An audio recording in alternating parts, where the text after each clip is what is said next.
మీ తాకట్టు బంగారం కష్టాలకి good bye చెప్పండి. వెంటనే ఎన్ గోల్డ్ కి కాల్ చేయండి. ఎంఆర్ పాషా అంటే అది మిస్టర్ పాషానా అంటే ఎంఆర్ పాషానా?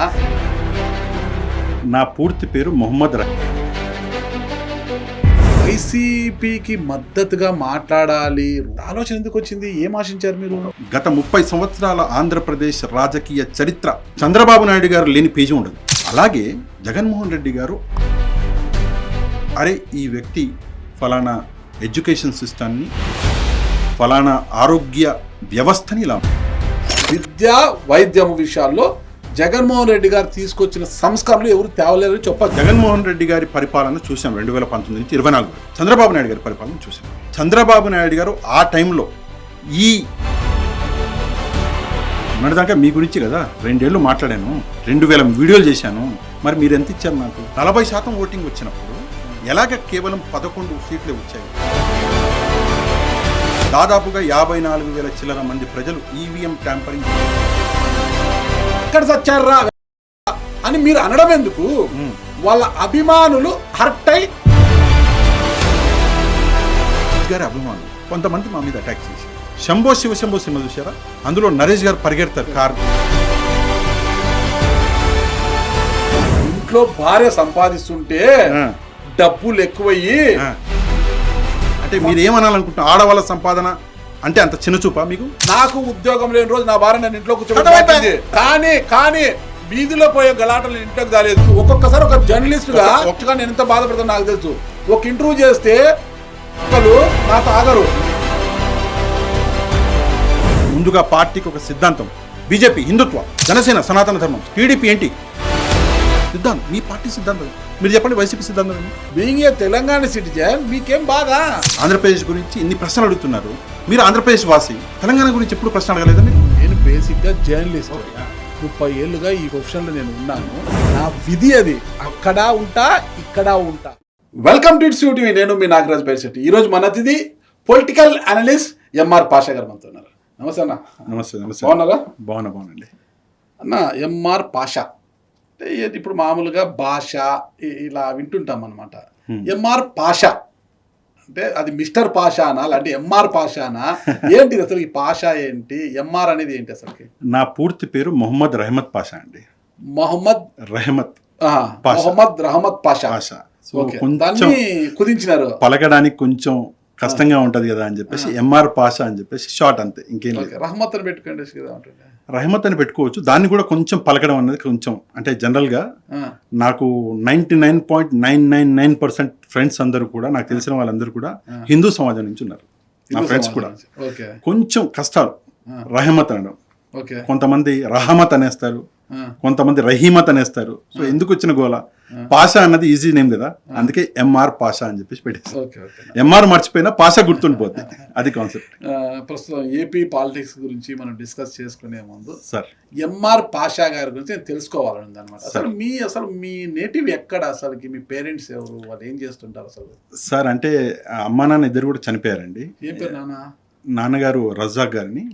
ఏం చేసేవారు? హీ వాజ్ ఎ డాక్టర్ అండి. డాక్టర్?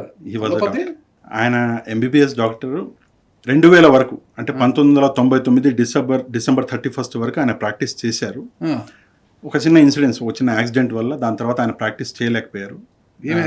అంటే ఒక రోడ్ యాక్సిడెంట్ అయింది. న్యూ ఇయర్ కోసం ఆయన హైదరాబాద్ వస్తున్నారు. ఎక్కడి నుంచి? అక్కడ సూర్యాపేట నుంచి హైదరాబాద్ వస్తున్నారు. కార్లో యాక్సిడెంట్ అయింది. దాని తర్వాత ఆయన పరిస్థితి చాలా బ్యాడ్గా ఉండే. తాను కోలుకోవడానికి చాలా సమయం పట్టింది. కోలుకున్న తర్వాత కూడా ఎందుకో ఫీల్డ్ వదిలేయాలని చెప్పేసి ఆయన వదిలేశారు. ఫీల్డ్ మీద ఒక విరక్తి వచ్చేసింది ఆయనకి. అది కరెక్ట్ కాదని వదిలేశారు. అమ్మగారేమో హౌస్ వైఫ్. నాది నేటివ్ ప్లేస్ వచ్చేసి అంటే రూట్స్ వచ్చేసి కర్నూలు నుంచి సార్. యాక్చువల్గా కర్నూలు నుంచి. కర్నూలులో గ్రేట్ గ్రాండ్ ఫాదర్, నేను ఎప్పుడు చూడలేదు ఆయన్ని. ఆయన అక్కడి నుంచి సూర్యాపేటకు వచ్చారని, ఏదో సమ్ ఇష్యూ వల్ల సూర్యాపేటకి రావాల్సి వచ్చింది. సూర్యాపేటలో అక్కడ ఉండిపోయారు. మా అమ్మగారేమో Hyderabad, basically she's from Telangana. అయితే సూర్యాపేటలో నాన్న అమ్మ ఇక్కడ పెళ్ళయింది లోకల్. నాన్న సూర్యాపేట కాబట్టి తెలంగాణలోనే పుట్టాను, తెలంగాణలోనే చదివాను, తెలంగాణలోనే బతికాను. ఫాదర్ రూట్స్ బతికాను తెలంగాణలోనే. రేపు పొద్దున చేస్తే హైదరాబాద్ లోనే పూడ్చిపెడతారు, అందులో డౌట్ ఏం లేదు. కాకపోతే రూట్స్ వచ్చేసి కర్నూలు. అందుకే కొంచెం కర్నూలు అంటే గుండె కొట్టుకుంటూ ఉంటుంది. అవునా? ఆంధ్రప్రదేశ్ అన్న గుండె కొట్టుకుంటూ ఉంటుంది. ఎందుకంటే అంటారు కదా, నేటివ్ ప్లేస్ని మనిషి మర్చిపోయినా ఆ డిఎన్ఏ మర్చిపోదు అని. పాత వాసన ఇంకా ఉంది. ఉంటుంది, 100% ఉంటుంది, చచ్చిపోయేంత వరకు ఉంటుంది. ఆ ప్రేమ ఎప్పటికీ తగ్గదు. ఓకే. తెలంగాణలో ఉన్నాను, తెలంగాణలోనే చచ్చినప్పటికీ ఆంధ్రప్రదేశ్ అంటే ప్రేమ, లేకపోతే కర్నూలు అంటే ప్రేమ అనేది చావదు. ఓకే. ఎంతమంది మీరు? మీ ముగ్గురు అన్నదమ్ములు అండి. ముగ్గురు. చెల్లెలు లేరు, అక్కలు లేరు, ముగ్గురు అన్నదమ్ములు. మీరు ఎన్నోవారు? నేను ఫస్ట్ పెద్దోడిని. ఓకే. మీ రెండవ పెద్ద తమ్ముడు ఏం చేస్తాడు? హీజ్ ఇన్ ఫార్మా ఫీల్డ్ అండి. Pharma field. మూడో తమ్ముడు? ఇప్పుడు వాడు యాక్చువల్గా అబ్రాడ్లో ఉండే, రీసెంట్గా వచ్చాడు. సమ్ ఏదో కార్ కంపెనీ, బెంజ్ కంపెనీలో వర్క్ చేస్తాడు. He's there in Pune. Okay okay. పూణేలో వర్క్ చేస్తాడు. తను అక్కడ కూడా అదే చేసేవాడు. ట్రాన్స్ఫర్ తీసుకుని వచ్చాడు. మీ స్టడీస్ అంతా ఎక్కడ జరిగాయి? మొత్తం నేను చెప్పాను కదా సార్, పుట్టింది చదువుకున్నది మొత్తం తెలంగాణ. ఎంతవరకు చదువుకున్నారు తెలంగాణలో మీరు? మొత్తం ఇక్కడే, లా కూడా ఇక్కడే అయింది, హైదరాబాద్లోనే అయింది. యూజీ ఏంటి మీరు? అండర్ గ్రాడ్యుయేషన్ వచ్చేసి BA LLB 5IDC అవుతుంది కదండి. Okay okay. 5IDC చేశా.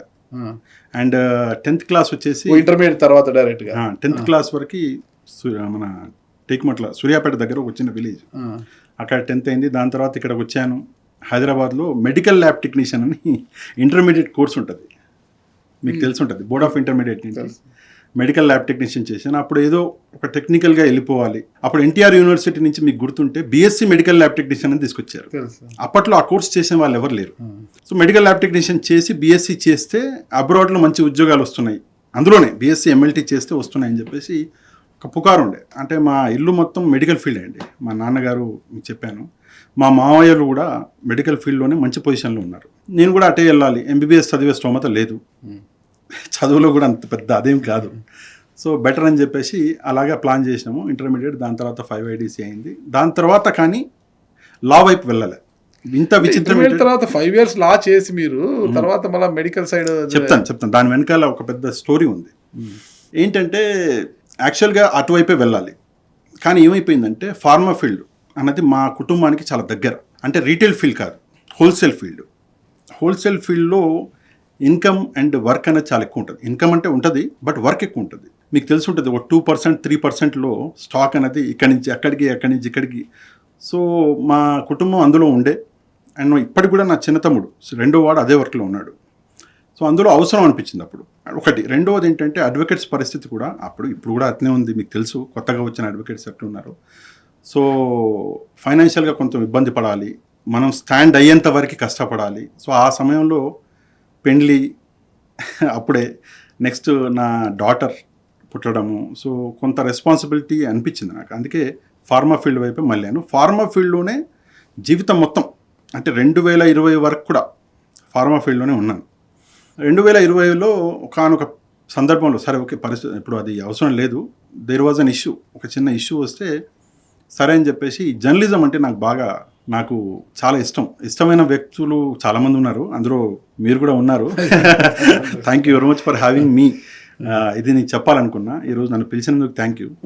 మీరు కూడా ఉన్నారు. అప్పట్లో చాలామంది దిగ్గజాలు లైవ్ అంటే ఎట్లుంటుంది, అరే లైవ్ అనేది అక్కడ జరుగుతున్నదంట ఎక్కడో బషీర్బాగ్లో, ఇక్కడ లైవ్ ఇవ్వగలిగామా అంటే ఈ టెక్నాలజీ ఉంది, అదొక చైతన్యం అప్పుడు చూసాం. అక్కడి నుంచి సరే పేర్లు చెప్పడం ఎందుకని ఒక ఫేమస్ జర్నలిస్ట్ ఉండే ఒక పెద్ద ఛానల్లో, ఆయన్ని కూడా చూసి బాగా ఇన్స్పైర్ అయ్యేవాడిని నేను. సో అక్కడి నుంచి మెల్లమెల్లగా నా బ్రెయిన్లో ఉంది జర్నలిజం అనేది. 2020లో నేను మై వైఫ్ ఆల్సో వర్కింగ్ అండి. అడిగా నా వైఫ్ని, నేను ఒక సంవత్సరం పాటు నా ఇన్కమ్ రాకపోతే నువ్వు సపోర్ట్ చేస్తావంటే, భలేవాడి ఏం చేస్తాను. తను కూడా మెడికల్ ఫీల్డ్లోనే ఉంది, మెడికల్ ఫీల్డ్లోనే ఉంది, వర్క్ చేస్తుంది. సో తప్పకుండా 1 year కాదు, నువ్వు 2 years తీసుకో, నో ఇష్యూస్, బట్ ఈసారి మాత్రం కొంచెం స్ట్రాంగ్గా అచ్చేయి అంటే సరే అని చెప్పేసి అక్కడి నుంచి స్టార్ట్ అయింది సార్. ద మీడియా రిపోర్ట్ అని నా ఛానల్ పెట్టుకున్నాను పేరు. ఫస్ట్ ములుగు వెళ్ళాను, first day very first starting Mulugu వెళ్ళి అక్కడ 3 రోజులు ఉన్నా సీతక్క గారి దగ్గర. అక్కడే ఉండి సీతక్క గారితో ట్రావెల్ అవ్వడము, ఆమె ఇంటర్వ్యూలు తీసుకోవడము, 2 రోజులు తీసుకున్నాను ఆమె ఇంటర్వ్యూ. ఈ రోజు అయింది, నెక్స్ట్ డే ఏదో ప్రోగ్రామ్ ఉంటే అది కూడా కవర్ చేశా. వచ్చే క్రమంలో ఒక యాక్సిడెంట్ అయింది. ఆ యాక్సిడెంట్ సివియారిటీ చాలా ఎక్కువ ఉండే. అంటే ఈ తల ఏదైతే ఇక్కడ హెయిర్స్ కనిపిస్తున్నాయో ఇక్కడ మీరు తీస్తే మొత్తం ఇది ఉంటుంది, స్కాల్ప్ మొత్తం పగిలిపోయింది. అంటే ఇప్పుడు కూడా ఎవరు నన్ను చంపుతాను నరుకుతాను అంటున్నారు, కొంతమంది మెసేజ్ చేస్తున్నారు. వాళ్ళు కూడా సింపుల్గా ఒక్క చిన్న దెబ్బ ఎక్కడేసి చచ్చిపోతాను నేను. అంటే వాళ్ళకి చెప్తున్నా, వాళ్ళు కష్టపడక్కర్లే, కత్తులు గొడ్డలు దేకర్లే, చిన్న రాయితోటి ఒక దెబ్బేసి చచ్చిపోతాను నేను. ఓకే. ఒకటి నెక్స్ట్ ఈ షోల్డర్ నాది డూప్లికేట్ అండి, ఇది ఈ షోల్డర్ ఇది ఒరిజినల్ కాదు, మల్టిపుల్ సర్జరీస్ అయ్యి ఇది మొత్తం. అండ్ ఈ కాలు ఇరిగింది, అంటే కరెక్ట్గా చెప్పాలంటే ఇది ఒక చెయ్యి, ఈ కాలు కూడా ఫ్రాక్చర్లే ఉన్నాయి, ఈ కాల్లో మల్టిపుల్ ఉన్నాయి, 3 ఉన్నాయి. అంటే మీ తల ఈ ఓన్లీ ఒరిజినల్ మిగతా డూప్లికేట్. అలా కూడా మీరు చెప్పాను కదా, సింపుల్ గా ఒక దెబ్బేసి తల కూడా డూప్లికేట్ చంపేయచ్చు. సో ఈ ఒక్క చెయ్యి ఒక్కటే దేవుడు మిగిల్చాడు. సో ఒంటరిగా ములుగు నుంచి వచ్చా ఆ రోజు కూడా, ఆల్మోస్ట్ బైక్ మొత్తం స్మాష్ అయిపోయింది. సీతక్కకు తెలియదు విషయం అప్పుడు ఇట్లా నా కోసం వచ్చి వెళ్ళేటప్పుడు అయింది అంటే సరే ఓకే, ఇక ఆమెకు తెలియదా అంటే అప్పుడు కూడా మా తమ్ముడు ఒక చిన్న వీడియో, అది యూట్యూబ్ రీల్ అంటాం కదా, రీలో షార్ట్ అంటాం, అది చేశాడు. చూశారు, సీతక్క గారు చూసారా లేదా, చూశారు అని తెలిసింది నాకు. అంటే ఆమెకు ఒక అసిస్టెంట్ ఉండేవాడు, ఆయన పేరు ఏదో ఉంది మర్చిపోయాను నేను, ఆయన నాకు చెప్పారు తర్వాత ఒక 6 నెలల తర్వాత. బట్ ఏమి రెస్పాన్స్ అయితే ఏం రాలేదు, సీతక్క గారు ఏం ఫోన్ చేసినట్టు కానీ, అంటే నేనైతే హాస్పిటల్లోనే ఉన్నా, రికార్డ్స్లో అయితే ఏం లేదు. నా వైఫ్ దగ్గర ఉండేది ఫోన్. మినిమం కట్టసి కదా, నా కోసం వచ్చి నా ఇంటర్వ్యూకి వచ్చి వెళ్తున్నప్పుడు ప్రమాదం జరిగిందంటే అలాంటి వ్యక్తిని మనం కనీసం హాయ్ చెప్పాలి, ఎలా ఉంది ఆరోగ్యం కనుక్కోవాలి. నేను అంటే క్లియర్గా చెప్తున్నాను కదా, నాకైతే తెలిసే ఆమె ఫోన్ అయితే ఏం రాలా. అక్కడ సీతక్క గారు ఓ మాట అన్నారు, నా ఇంటర్వ్యూలోనే చెప్పారు, పాషా గారు ఈ రోజు నిజంగా, అంటే ఆమె అప్పుడు చెప్పిన మాట, నేనేం ఎగ్జాజరేట్ చేయట్లేదు, ఒరిజినల్గా ఈరోజు ఆ తెలంగాణలో నిజంగా మీలాంటి వాళ్ళే పనిచేస్తున్నారండి. మెయిన్ స్ట్రీమ్ మీడియాలో ఎవరు ములుగు లాంటి ప్రదేశానికి వచ్చి ఎక్కడ చేయట్లేదు, బీఆర్ఎస్ పార్టీ తరఫునే మాట్లాడుతున్నారు, మీలాంటి వాళ్ళే కొంతమంది ఈ కష్టపడుతున్నారండి, థ్యాంక్ యూ అన్నారు ఆమె. నా ఇంటర్వ్యూలో చెప్పారు ఆమె. కరెక్ట్. బట్ స్టిల్ ఈరోజు పరిస్థితులు ఏంటో మీకు తెలుసు, నేనేం చెప్పక్కర్లేదు. బట్ ఆమె అట్లీస్ట్ ఒక కర్టసీ కాల్ చేసి ఉంటే బాగుండేదేమో. అంటే మీడియా ముందు చెప్పడానికి బాగుంటుంది, మెయిన్ స్ట్రీమ్ జర్నలిస్టులు ఎవరు కూడా రావట్లేదు ఇక్కడికి, ఎవరు చేయరు, మీలాంటి వాళ్ళే ఇక్కడికి వచ్చి చేస్తుంటే మిమ్మల్ని పొగడడానికో కావచ్చు, మీరు వెళ్ళిన దానికి ఏదో ఒక మంచి సత్కారం లాగానో ఒక మంచి పొగడతలాగా చెప్పవచ్చు కదా. కాబట్టి మీలాంటి వ్యక్తి అలాంటి మారుమూల ప్రాంతానికి వెళ్ళి ఇంటర్వ్యూ చేసి తిరుగు ప్రయాణంలో ప్రమాదానికి గురై చాలా గాయాలయ్యాయి ఇవన్నీ అని తెలిసినప్పుడు కట్టసి కాల్ అయితే ఒకటి ఉండాలి. ఇట్లా వచ్చారంట కదా, ఎలా ఉంది అంటే మీ బ్రదర్ కొరకను, బట్ మీ ఫోన్ ఎవరితో ఒకరితో ఉంటుంది, ఏమైంది, ఎలా ఉంది, ఏమన్నా మా హెల్ప్ ఏమైనా కావాలా చూడండి, హెల్ప్ కాకపోయినా ఆరోగ్యం జాగ్రత్త అండి, ఏదైనా అవసరమైతే ఫోన్ చేయండి అని ఎవరైనా చెప్పాలి. అది మినిమం కట్టసి. నేను ఒక పొలిటీషియన్, నాకు హిమాలయాలు ఎక్కాలని ఒక ఆశ ఉండే సార్. యాక్చువల్గా my next plan was the same. Next 2 months ఎక్కాలని చెప్పేసి నేను ఒక ట్రాకింగ్ బ్యాగ్ నుంచి 2 months అప్పుడు ట్రాకింగ్ బ్యాగ్ కొనుక్కున్నాను. ట్రాకింగ్ బ్యాగ్స్ ఎట్లుంటాయి మీకు తెలుసు, 15 kg ఎంటీ బ్యాగ్ ఉంటుంది, వెయిట్ చాలా గట్టిగా ఉంటుంది. అప్పుడు నేను ఆ బ్యాగే తీసుకెళ్ళి బండిలో ముందర ఇట్లా పెట్టుకొని వస్తున్నా. ఆ బ్యాగ్లో ల్యాప్టాప్లు, కెమెరా మొత్తం ఉంది. ఒక రకంగా ఆ బ్యాగ్ నన్ను కాపాడింది. ఆ బ్యాగ్ కెమెరామెన్ తీసుకెళ్ళలేదా? లేదు, అంటే అప్పుడు పరిస్థితులు కెమెరామ్యాన్ అంతా కూడా లేవు సార్. మరి ఆమెతో ఎట్లా ఇంటర్వ్యూ చేశారు మీరు? మొత్తం అక్కడ లోకల్ హెల్ప్ తీసుకున్నాము, అక్కడ ఉంటారు కదా కొంతమంది, లోకల్ హెల్ప్ తీసుకున్నాము. ఆ స్టాండ్లో అవి పెట్టి, మీకు తెలుసు ఆ ట్రైపాడ్లు పెడతాము బ్యాక్ సైడ్లో, సో అట్లా ఏదో కొంత కష్టపడ్డాం. బట్ సమ్హౌ ఆ బ్యాగ్ నన్ను కాపాడింది, అదొకటి చెప్పగలను, నో డౌట్. అంటే ఆమె ఫోన్ ఒకటి వచ్చి ఉంటే బాగుండేది, అట్లీస్ట్ ఒక కర్టసీకి ఉన్నావా, ఎలా ఉన్నావు అని అడిగినా బాగుండేది. అక్కడికి నా వైఫ్ని అడిగా, ఎప్పుడన్నా ఫోన్ స్విచ్ ఆఫ్ చేసావాను అంటే లేదు, ఈ ఫోన్ కంటిన్యూస్గా ఆన్గానే ఉంది అని చెప్పింది. బట్ ఫోన్ అయితే రాలేదు. కనీసం ఇప్పుడు గుర్తుపడతారు మిమ్మల్ని అంటే ఏమో సార్ తెలియదు, గుర్తుపడతారా తెలియదు. అంటే నేను కొంచెం వైట్ హెయిర్ వచ్చేసింది కదా నాకు కూడా ఏదేనాలో, అంటే ఆమెనే అనడం దేనికి, నేను కూడా కొంచెం మారా. అప్పుడు బాగా వెయిట్ ఉండే, ఇప్పుడు కొంచెం వెయిట్ తగ్గా. సో మేబీ అందువల్ల కూడా గుర్తుపట్టకపోవచ్చు. That is also is there possibility ఉంది, బట్ చెప్పలేము. ఎందుకు మెడికల్ ఫీల్డ్ను వదిలేసి, కదా మెడికల్ ఫీల్డ్లో ఉన్నప్పుడు మనకు ఆ కరోనా క్రైసిస్లో జాబ్స్ పోయాయి కదా చాలా మందికి. ఎంతకు మీరే అప్పుడు రిజైన్ చేసి బయటకు వచ్చారా, అంటే ఆ క్రైసిస్లో మీ జాబ్ పోయిందా? లేదండి, నేనే రిజైన్ చేసి రావాల్సి వచ్చింది. అది ఎందుకు అంటే నేను ఆ కారణాల్లోకి వెళ్ళదలుచుకోలేదు.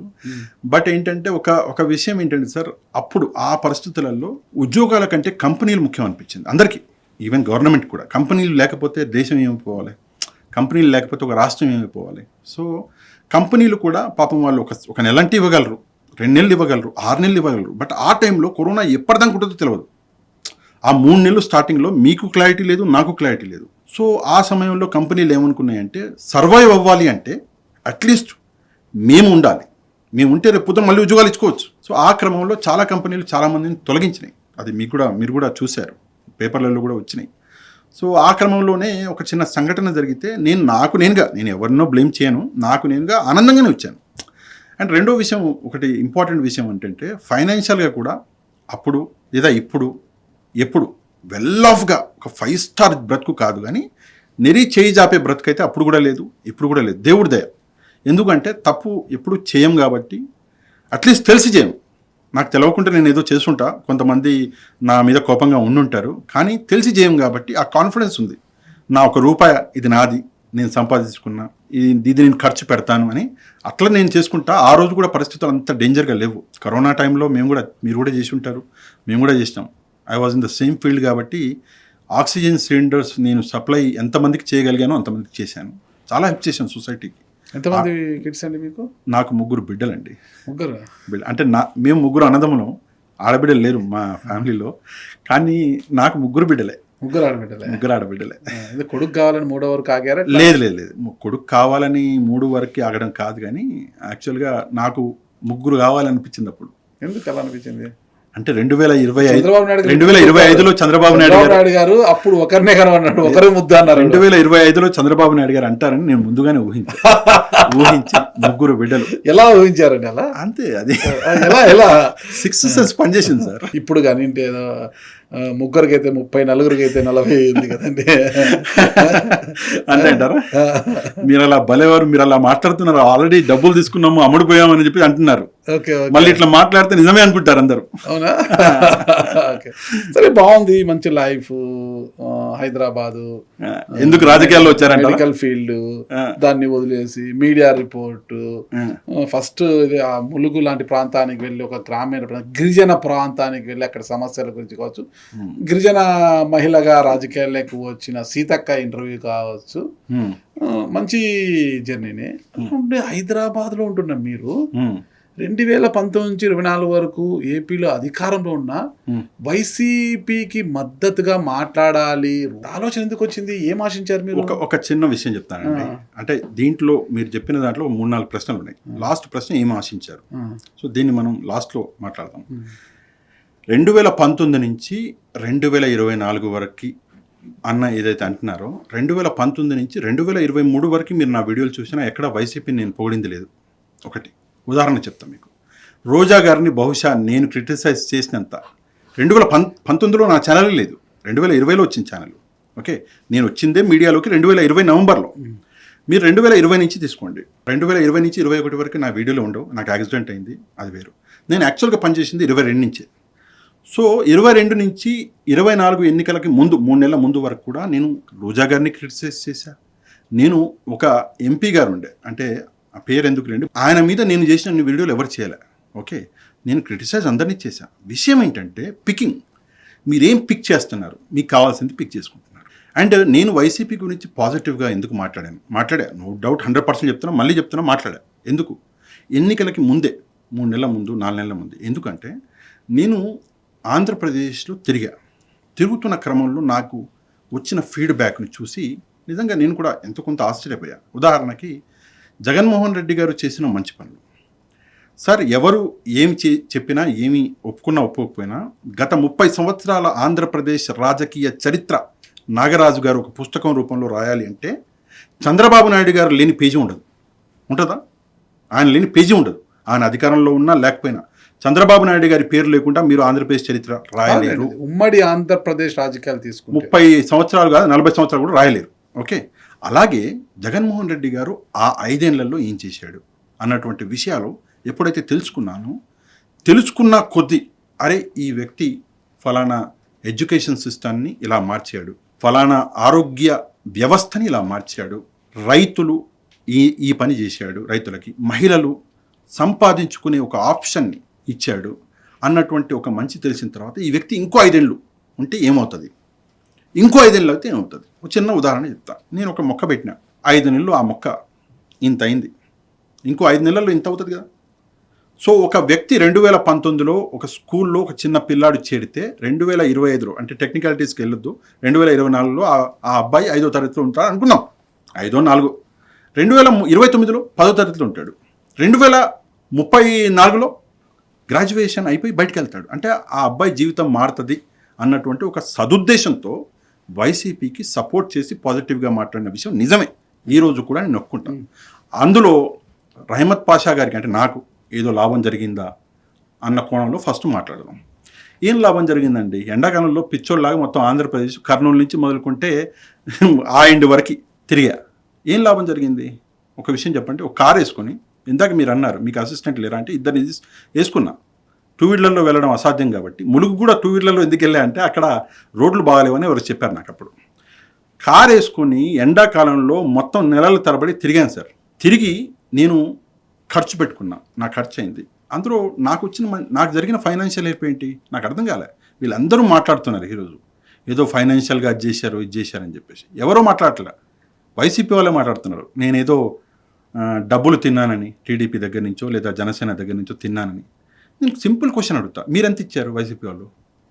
మొన్నటిదాకా మీ గురించి కదా 2 ఏళ్ళు మాట్లాడాను, 2000 వీడియోలు చేశాను. మరి మీరు ఎంత ఇచ్చారు నాకు?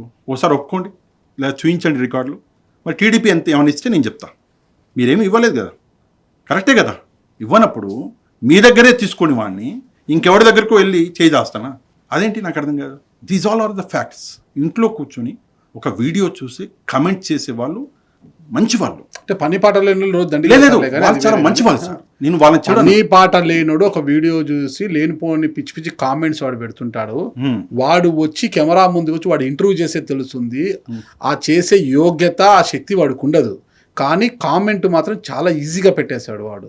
ఇక నేను ఒకవేళ ఇప్పుడు అంటే స్టార్ట్ చేస్తే మళ్ళీ నేను కూడా కొంచెం ఎలాబరేట్ చెప్తున్నా బాగుంటది కాబట్టి. ఓకే, మీరు అన్నారు మీరు ఎంత ఇచ్చారు అని. మీ అన్నం మీరు తింటూ, ఓకేనా, మీ డబ్బు మీకు ఖర్చు పెట్టుకుంటూ, మీ ఇంధనం మీరు పోసుకొని కారులో వైసీపీ కోసము ఎందుకు తిరగాల్సి వచ్చింది? చెప్పాను కదా సార్ ఇందాక, జనాలకి ఎవరికైతే నిజంగా 100 రూపాయల వాల్యూ నాకు తెలియదు, మీకు కూడా తెలియదు అనుకుందాం. 100 రూపాయల వాల్యూ తెలిసిన వాళ్ళు ఇంకా బతుకున్నారు తెలుసా మీకు? ఆంధ్రప్రదేశ్లో, తెలంగాణలో కూడా ఉన్నారు, భారతదేశంలో ఉన్నారు. ఆ వాల్యూ తెలిసిన వాళ్ళ కోసం తిరిగా. ఎవడో పూటకో బిర్యానీ తినేవాడి కోసం తిరగలే జనాలు. సార్ నాకు విషయం, దేశం మారాలి, దేశం మారాలి, దేశం ఎట్లా మారుతుంది? నువ్వు 1,00,000 రూపాయలు ఇస్తే మారుతుందా దేశం? 1,00,000 రూపాయలు అప్పులకే పోతాయి. లేదా అప్పులు లేనివాడు తినేస్తాడు. 1,00,000 రూపాయలు పెట్టి ఏం చేస్తా? ఐఫోన్ కొంటా, అయిపోతే 1,00,000 రూపాయలు. ఎలా మారాలి వాడు బతుకు అంటే ఎడ్యుకేషన్ సిస్టమ్ కరెక్ట్గా ఉంటే జీవితాలు మారుతాయి. అప్పుడు ఆయన చేశాడు, నో డౌట్. నేను ఆయనకు సపోర్ట్. అందుకే కారులో పెట్రోల్ పోసుకున్నాను, అదే నేనే టిఫిన్లు భోజనాలు, నేనే హోటల్ ఖర్చులు. అండ్ ఇంకో విషయం, నాకు అలవాటు ఉంది సార్, అంటే అలవాటు తప్ప కరెక్ట్ నాకు తెలియదు. నాతో 3 ఉన్నాను అనుకోండి, నేను ఒంటరిగానే ఉండడం ప్రిఫర్ చేస్తాను. ఎందుకు అంటే కొంత ప్రైవసీ ఉండాలి అనుకుంటా. అందులో తప్పు ఉందా లేదా నాకు తెలియదు, కానీ హోటల్స్ కూడా బుక్ చేసుకున్నవి 1 రూమో 1/2 రూమో చేసుకోలేదు సార్. ఎక్కడికి వెళ్ళినా 2 రూములు చేసుకున్నాను. చెప్తున్నా జస్ట్ ఆన్ రికార్డ్. ఒక చోట భోజనం చేయాలంటే పరిస్థితులు ఎలా ఉంటే మీకు తెలుసు. నాతో ఉన్నవాడు ఎప్పటికి కూడా భోజనం గురించి ఆలోచించలేడు, ఎందుకంటే నేను తినిపించి చంపేస్తాను ముందు నుండి. సో అన్నీ చేసుకున్నాం. ఎవరి కోసం? ఆ పేదవాళ్ళ కోసమే చేసినాం. మీరు అంతే. పేదవాళ్ళకు మీరేం చేశారు? తిరిగారు అంతే కదా సార్. ఆ రోజు ఉన్న పరిస్థితుల్లో ఆ నిజాన్ని ఏమవుతుందంటే, ఒక మంచి ప్రభుత్వం, నాగరాజు గారు ఏం చేస్తారు, ఒక 10 మందిని చదివించారు అనుకున్నాం. ఫర్ ఎగ్జాంపుల్, నాగరాజు గారు తన జీవితంలో కష్టపడి 10 మందిని చదివించారు. ఎంఆర్ పాషా గారు జీవితం మొత్తం కష్టపడి ఒక 5గురిని చదివించారు. ఒక ప్రభుత్వం ఒక రాష్ట్రాన్ని మార్చగలదు. సరే, మంచిని చూసాం అంటున్నారు, ఓకే, బాగానే ఉంది, చాలా మంచిని చూసి నేను కూడా ఒప్పుకుంటా. ఆర్బీకేలు, రైతు భరోసా కేంద్రాలతో ఒక ప్రాపర్టీని కావచ్చు, రైతులలో భరోసా కల్పించడమే కాదు, పెట్టిన డబ్బు వృధా కాకోకుండా ప్రభుత్వానికి కొన్ని ప్రాపర్టీస్ యాడ్ చేశారని నేను ఒప్పుకుంటా. అలాంటివన్నీ మంచివే. ఒకసారి నా వీడియోస్ చూస్తే ప్రాబ్లం ఎక్కడవుతుంది అంటే, మీరేం చూడాలనుకుంటున్నారో అదే కనిపిస్తుంది. చంద్రబాబు నాయుడు గారి పరిపాలన చూసాం.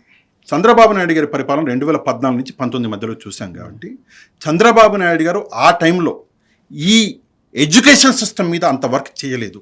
జగన్మోహన్ రెడ్డి గారు ఎక్కువ చేశారు కాబట్టి, ఇందాకే చెప్పారు, రాష్ట్రం మారాలి అంటే ఎడ్యుకేషన్ సిస్టమ్ ఒకటే. నేను క్రిటిసైజ్ చేశా రోజా గారిని, నేను క్రిటిసైజ్ చేశా ఫలానా ఎంపీని, లేదా నేను వేరే విషయం మీద క్రిటిసైజ్ చేశాను అన్నది ఆగలేదు సార్. అది ఎప్పుడు అది చేశాను. కానీ ఎంతో కొంత మళ్ళీ ఈ ప్రభుత్వం వస్తే కొంత ఎక్స్టెండ్ అవుతుంది ఆ ఎడ్యుకేషన్ సిస్టమ్. నాడు నేడు అని వచ్చింది.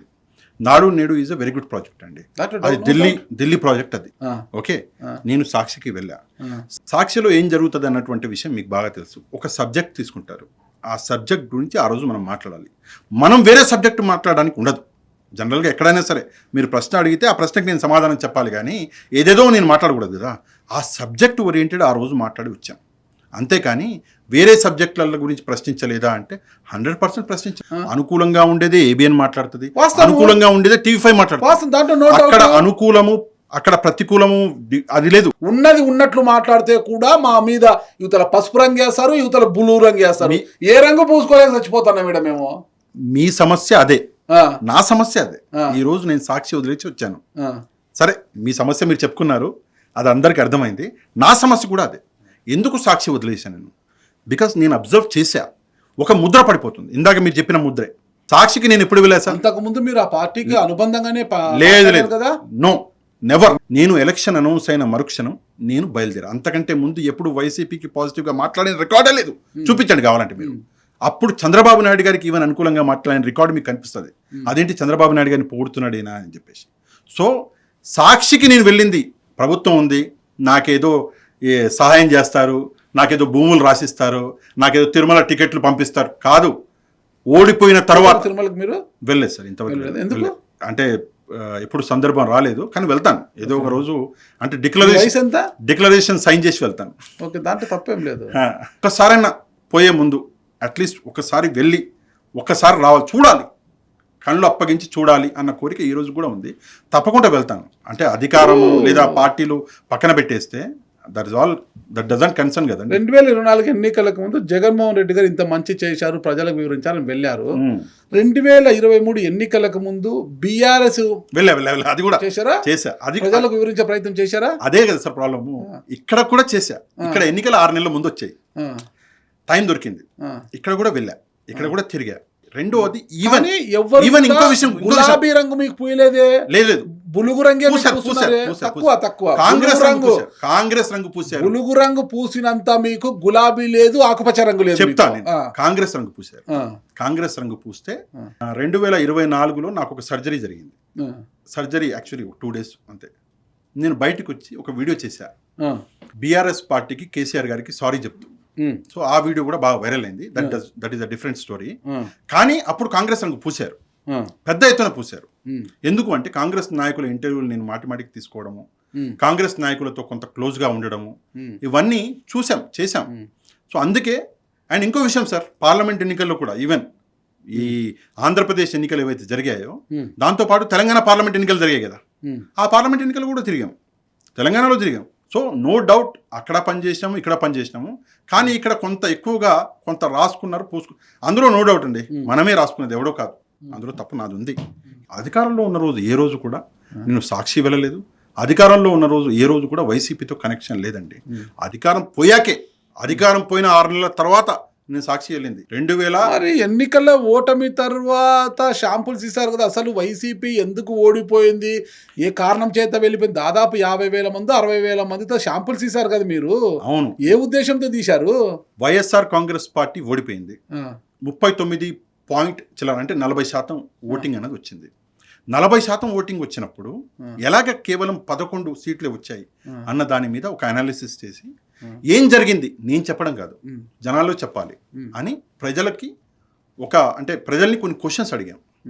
దాదాపుగా 54,000 చిల్లర మంది ప్రజలు ఈవీఎం ట్యాంపరింగ్ జరిగింది, ఎస్ జరిగింది, ఫలానా మా బూత్లో ఇలా జరిగింది, మా బూత్లో ఇలా జరిగింది అని చెప్పేసి వాళ్ళు కొంత డేటా ఇచ్చారు.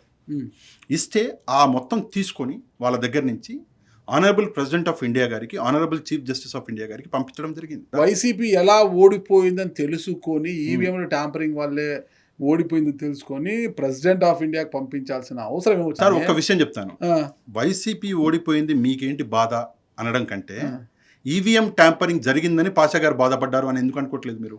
మీకేం సంబంధం? ఈవీఎం ట్యాంపరింగ్ జరిగిందని వాళ్ళు అంటారు, మీరు అంటారు, మీకేం సంబంధము? మీకు తెలంగాణలో బీఆర్ఎస్ ఓడించాలనుకున్నారు, ఓడించారు. కాంగ్రెస్ గెలిపించుకోవాలనుకున్నారు, గెలిపించుకున్నారు. కథం దుకాన్ బంద్. ఇంకేముంది? ఆడ ఏపీలో ఈవీఎంలు ఓడిస్తేనేమి, ఓడించకపోతే బీయింగ్ ఏ తెలంగాణ సిటిజన్ మీకేం బాధ? సార్ ఒక విషయం చెప్తాను, జగన్మోహన్ రెడ్డి గారు ఎక్కడ చదువుకున్నారు? హైదరాబాద్. ఎక్కడ బతికారు? ఆయన అన్ని చోట్ల, బెంగళూరు ఎక్కువ, హైదరాబాద్. బెంగళూరులో ఆయన 2014 ముందు చెప్పండి. 2014 ముందు ఆయన ఎక్కువ బెంగళూరే. హైదరాబాద్లో చదువుకున్నారు కదా? హెచ్పిఎస్ లో చదువుకున్నారు. తర్వాత బెంగళూరు ఆయన వేరే నాయకులు ఎవరన్నా ఉన్నారా హైదరాబాద్ లో చదువుకున్న వాళ్ళు?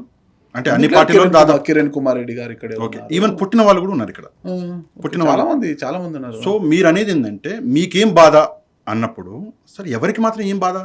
ఇప్పుడు చాలామంది జర్నలిస్టులు, ఇప్పుడు మీరు ఇంత కష్టపడుతున్నారు, ఆంధ్రప్రదేశ్ గురించి ఇన్ని ప్రశ్నలు అడుగుతున్నారు, మీరు ఆంధ్రప్రదేశ్ వాసి, తెలంగాణ గురించి ఎప్పుడు ప్రశ్న అడగలేదా? మీరు అడిగారు కదా, మీకేం బాధ సార్ తెలంగాణ గురించి మాట్లాడడం? ఏంటి అంటే మీకు బాధ్యత, బాధ కాదు.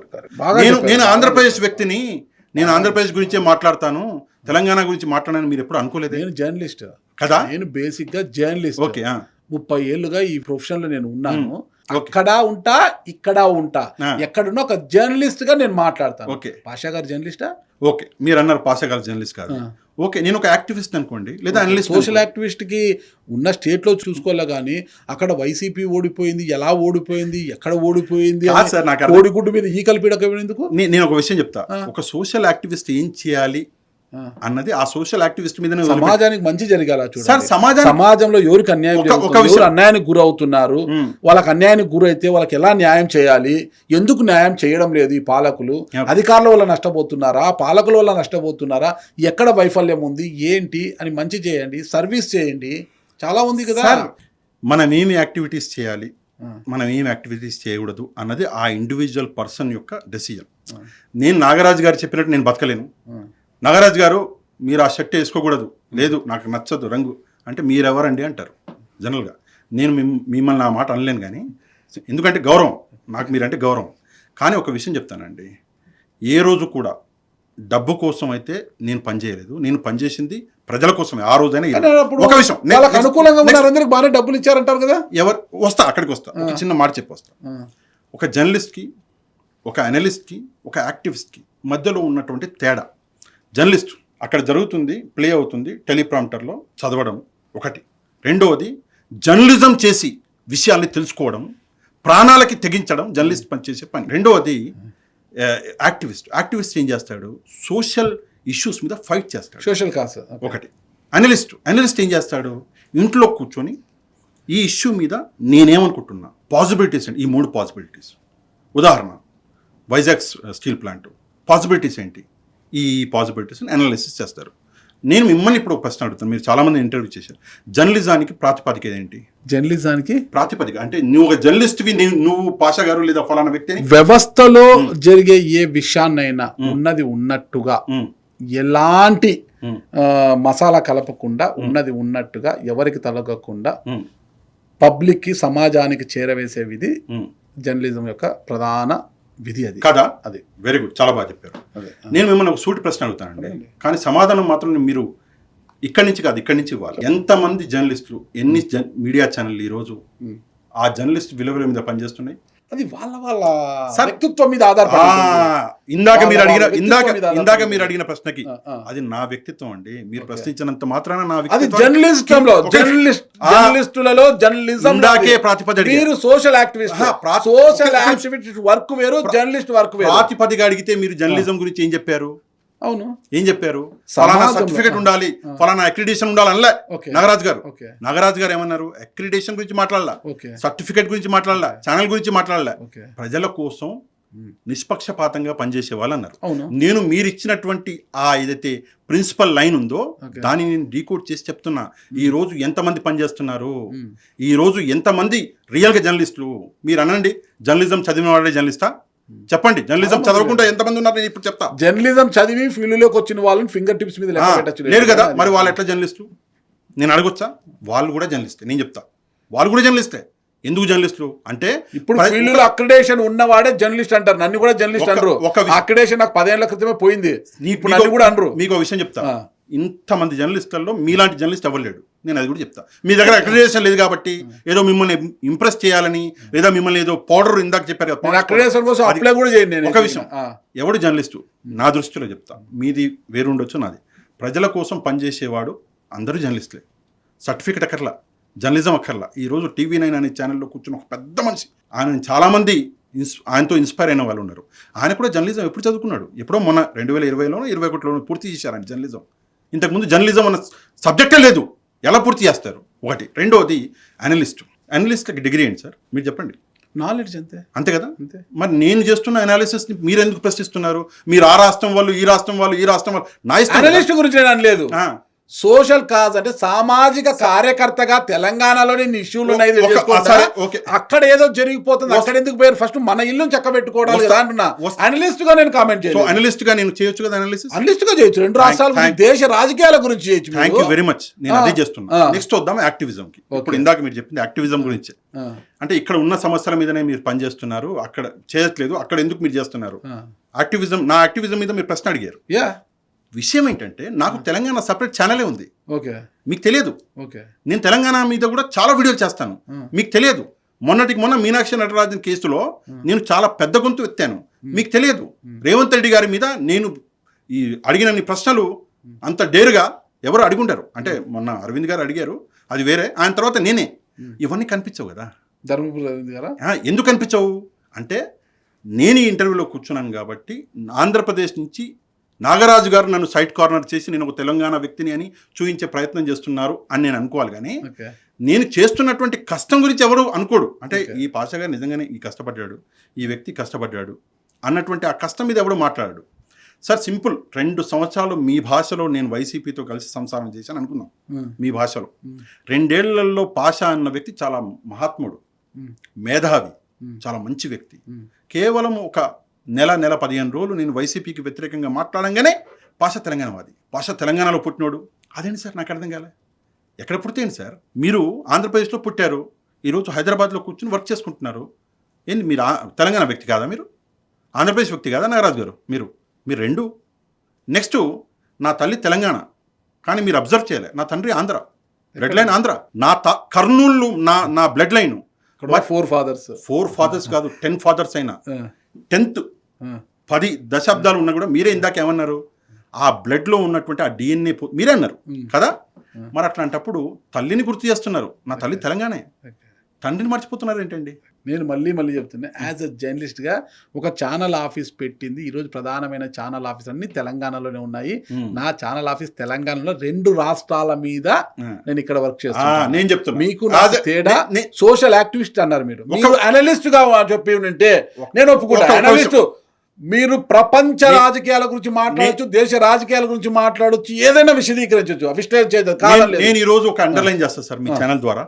నేను ఎవరు ఇక మాటికి దీని మీద పెద్ద నేను ఎవరు? ఎంఆర్ పాషా. నేను జర్నలిస్ట్ని, ఎవడు ఒప్పుకోకర్లా, ఎవడో సర్టిఫైడ్ అక్కర్లా, నేను అనలిస్ట్ని, స్వయం ప్రకటిత జర్నలిస్ట్. ఒక నిమిషం, ఓకే. ఇప్పుడు మీరు కూడా అన్నారు కదా సార్, మీకు అక్రిడిటేషన్ లేదు. నేను జర్నలిజం నుంచి దాదాపు 20 ఏళ్ల పాటు ప్రింట్ మీడియాలో పనిచేసి, బ్యూరో చీఫ్ గా పనిచేసి, అక్రిడేషన్లతో నేను తిరిగి ఇక్కడికి వచ్చా. నేను ఈ రోజు నన్ను ఒప్పుకోరు. జర్నలిస్ట్ గా వచ్చాను, మాస్ కమ్యూనికేషన్ జర్నలిజం చేసి వచ్చాను. నేను కొంత మారుస్తా, నేను చెప్పిన మాటని కొంత మారుస్తా. మన నాగరాజు గారు 20 ఏళ్ళు కష్టపడి పనిచేసి, అక్రిడేషన్తో 20 ఏళ్ళు పనిచేసి, అక్రిడేషన్ లేకుండా 10 ఏళ్ళు పనిచేస్తున్నటువంటి ఒక మంచి జర్నలిస్ట్. పాషా గారు ఎక్కడ కూడా పని చేయకుండా, ఎక్కడ అక్రిడేషన్ లేకుండా 5 ఏళ్ల నుంచి, కేవలం 5 ఏళ్ల నుంచి పనిచేస్తున్న జర్నలిస్టు. ఇప్పుడు ఒప్పుకుంటారా? క్రైటీరియా కాదు, ఏ ఆర్గనైజేషన్ లో పని చేయకుండా. ఒక్క నిమిషం, ఏ ఆర్గనైజేషన్ తనంతకు తాను ఒక యూట్యూబ్ ఛానల్ పెట్టుకుని జర్నలిస్ట్ గా ప్రకటించే స్వయం ప్రకటిత జర్నలిస్ట్. ఓకే, ప్రపంచ ప్రకటిత జర్నలిస్టు నాగరాజు గారు. ఆర్గనైజేషన్లో 20 ఏళ్ళు పనిచేసిన జర్నలిస్ట్ నాగరాజు గారు. ఆర్గనైజేషన్లో లేకుండా 10 ఏళ్ల నుంచి మాత్రమే పనిచేస్తున్నటువంటి నాగరాజు గారు. Is a journalist. నేను ఏ ఆర్గనైజేషన్లో పనిచేయని వాడిని, నాకు ఎట్లాంటి అక్రిడిటేషన్ ఇంతకు ముందు లేదు, ఇప్పుడు లేదు, ఎవరు ప్రకటించలేదు, నన్ను నేనే ప్రకటించుకుంటున్నటువంటి ఒక జర్నలిస్ట్ని నేను. ఒకటి. 2, నేను ఒక యాక్టివిస్ట్ని. యాక్టివిస్ట్గా ఏం పని చేశారు అంటే, నేను చేసిన పనులు నేను చెప్పుకుంటే బాగుండదు, చిన్న పనులు అంత పెద్దవి కావు. నెక్స్ట్, నేను ఒక అనలిస్ట్ని.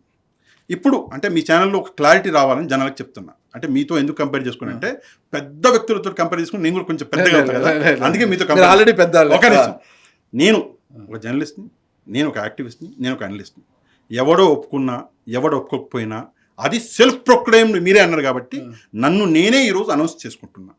ఎలాగైపోయిందంటే సార్, నువ్వెవరు అన్న పదం జనరల్గా వాడుతుంటారు. నా దగ్గర ఒక మంచి, నేను ఎప్పుడు ముందున్నవాడిని నువ్వెవరు అడగను, నేను అడగాను సార్. ఎందుకంటే చెప్పాను కదా ఇందాక, ఆ సంస్కారం అన్నది, నాకు అంటే నన్ను చాలామంది అడిగారు, వాళ్ళకి చెప్తున్నాను నేను. ఆ సంస్కారం అన్నది దేవుడిచ్చాడు నాకు. సరే ఓకే, నేను అవన్నీ డిస్కస్ చేయను, కానీ దేవుడిచ్చాడు.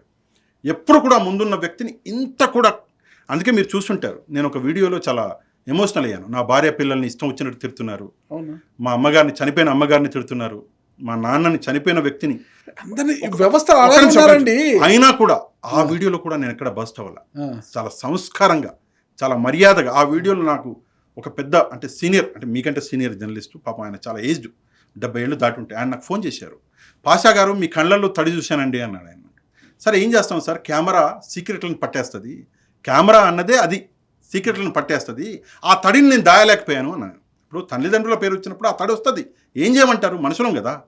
So that is an obvious thing. కానీ ఒక విషయం, నేను ఎప్పుడు మీరెవరు అడగను ఎవరిని, మీ క్వాలిఫికేషన్ ఏందండి, మీరు మంత్రి అయ్యారు, అడగను. నాకెందుకు సార్, అయ్యావు, నీ బాధ్యత ఏంది, నీ క్వాలిఫికేషన్ ఏంది, నువ్వు ఎమ్మెల్యే అయ్యావు, నేను అడగను. కార్పొరేటర్ అయ్యావు, అడగను. నీ క్వాలిఫికేషన్ ఏంటి, నువ్వు ముఖ్యమంత్రి అయ్యావు, అడగను. అయ్యాడు కదా, తన బాధ్యతలు ఏంటో అడుగుతాను అంతే. నువ్వు ఎందుకు అయ్యావు అంటే ఏం సమాధానం అండి, ఒకటి. రెండవది, మేబీ జర్నలిజంలో మీరు అన్నట్టుగా 30 ఏళ్ళు మీ ఎక్స్పీరియన్స్ ముందర మేము చిన్న బచ్చగాలం, అది వదిలేయండి. నా ఫీల్డ్లో నేను తోపు సార్ కాదని ఎవరన్నారు? ఓ చిన్న విషయం, నేను సమాజానికి, నేను కూడా తోపు కాదు, జీరో లేదు. నేను చెప్తున్నా సోషల్ యాక్టివిస్ట్ గా ఇక్కడ నా పెద్ద అచీవ్మెంట్ చెప్పనా మీకు? చెప్పండి. నా పెద్ద అచీవ్మెంట్ చెప్తాను. ఈ అచీవ్మెంట్ అన్నది మేబీ మీరు కూడా ఒప్పుకుంటారు. కేవలం 5 ఏళ్లలోనే 30 సంవత్సరాలు ఎక్స్పీరియన్స్ ఉన్న నాగరాజు గారు నన్ను పిలిచారు ఈరోజు ఛానల్కి. నా అచీవ్మెంట్ కాదా అది? ఖచ్చితంగా 100%. సో సాటిస్ఫాక్షన్గా ఈరోజు సాయంత్రం బిర్యానీ తిని, ఫ్రైడే కదా, బిర్యానీ తిని నిద్రపోతాను. ఎందుకు? ఫ్రైడేనే తినాలా బిర్యానీ? అంటే ఫ్రైడే కంపల్సరీ తింటాం అనమాట. సో నమాజ్ చేసి వచ్చి తినేస్తారా? అయిపోయింది, ఆల్రెడీ టైం అయిపోయింది కాబట్టి తినేసి, నాగరాజు గారు పిలిచారు అంటే నా స్థాయి పెరిగింది అన్న ఆలోచన అన్న అట్లీస్ట్ నాకు ఉంటుంది. So that is there, no doubt. ఆ గౌరవం, ఆ మర్యాద అన్నది 100% మీ మీద ఉంది. ఓకే, సరే. ఈవీఎంల ద్వారానే వైసీపీ ఓడిపోయింది అని మీరు నమ్ముతున్నారా? 5%. నేను ఒక విషయం చెప్తాను సార్, ఈవీఎంల ద్వారానే వైసీపీ ఓడిపోయింది అన్నవాడు పిచ్చోడు, అనుకున్నవాడు పిచ్చోడు. మీరు లేరా? లేదు, నేను అప్పుడు కూడా చెప్పాను 5%. EVM can damage only 5% of your vote. Only 5 అంటే చాలా పెద్ద విషయం, కానీ it can maximum damage only 5%. అది కొంత అనాలిసిస్ చేస్తే అర్థమవుతుంది. అంతకన్నా ఎక్కువ ఈవీఎం డ్యామేజ్ చేయలేదు. ఇక్కడ ఏం జరిగింది, వైసీపీ ఓటమి, కర్నూలు చావుకి చాలామంది చెప్పారు, నేను చెప్పడం, కర్నూలు చావుకి కారణాలు ఎన్నో అంటారు. ఎన్నో కారణాలు ఉన్నాయి. ఆ కారణాలలో ఇంతవరకు నేను చెప్పని కారణం, ఇప్పుడు నేను చెప్తున్న కారణం, పర్సనల్గా అటాక్ చేయట్లేదండి, ముందుగా నన్ను క్షమించాలి సజ్జల గారు. ఆ కారణాలలో సజ్జల గారు పెద్ద కారణం.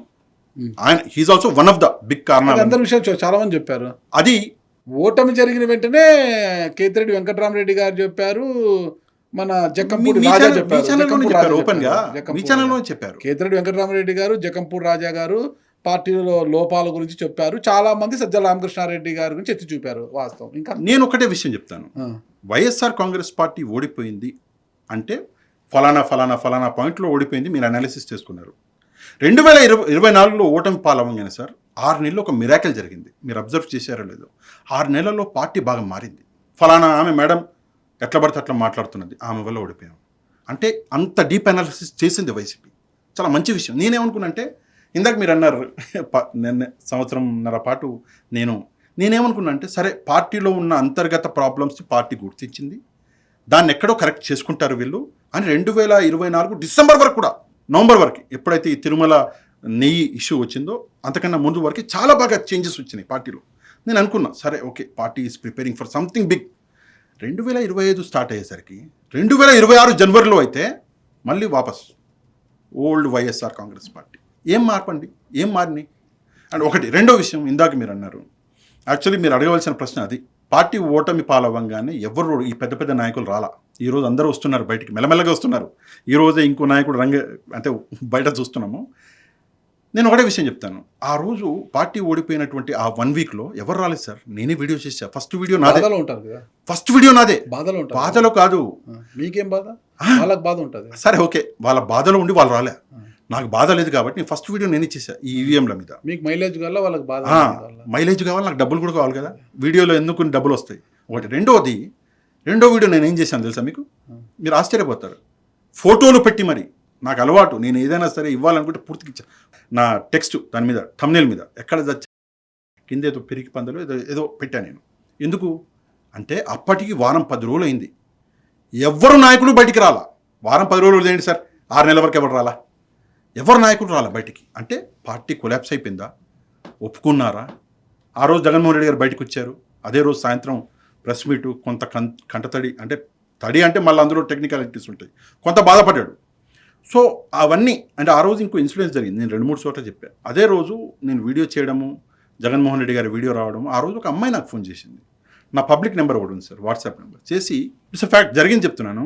నేను ఏదో ఫ్లోర్ మీద పైన కూర్చుని ఉన్నానన్న టెరిస్లో నేను దూకేయబోతున్నాను అని ఫోన్ చేసింది. ఎప్పుడు రాత్రి 9 గంటలకి. ఎందుకు?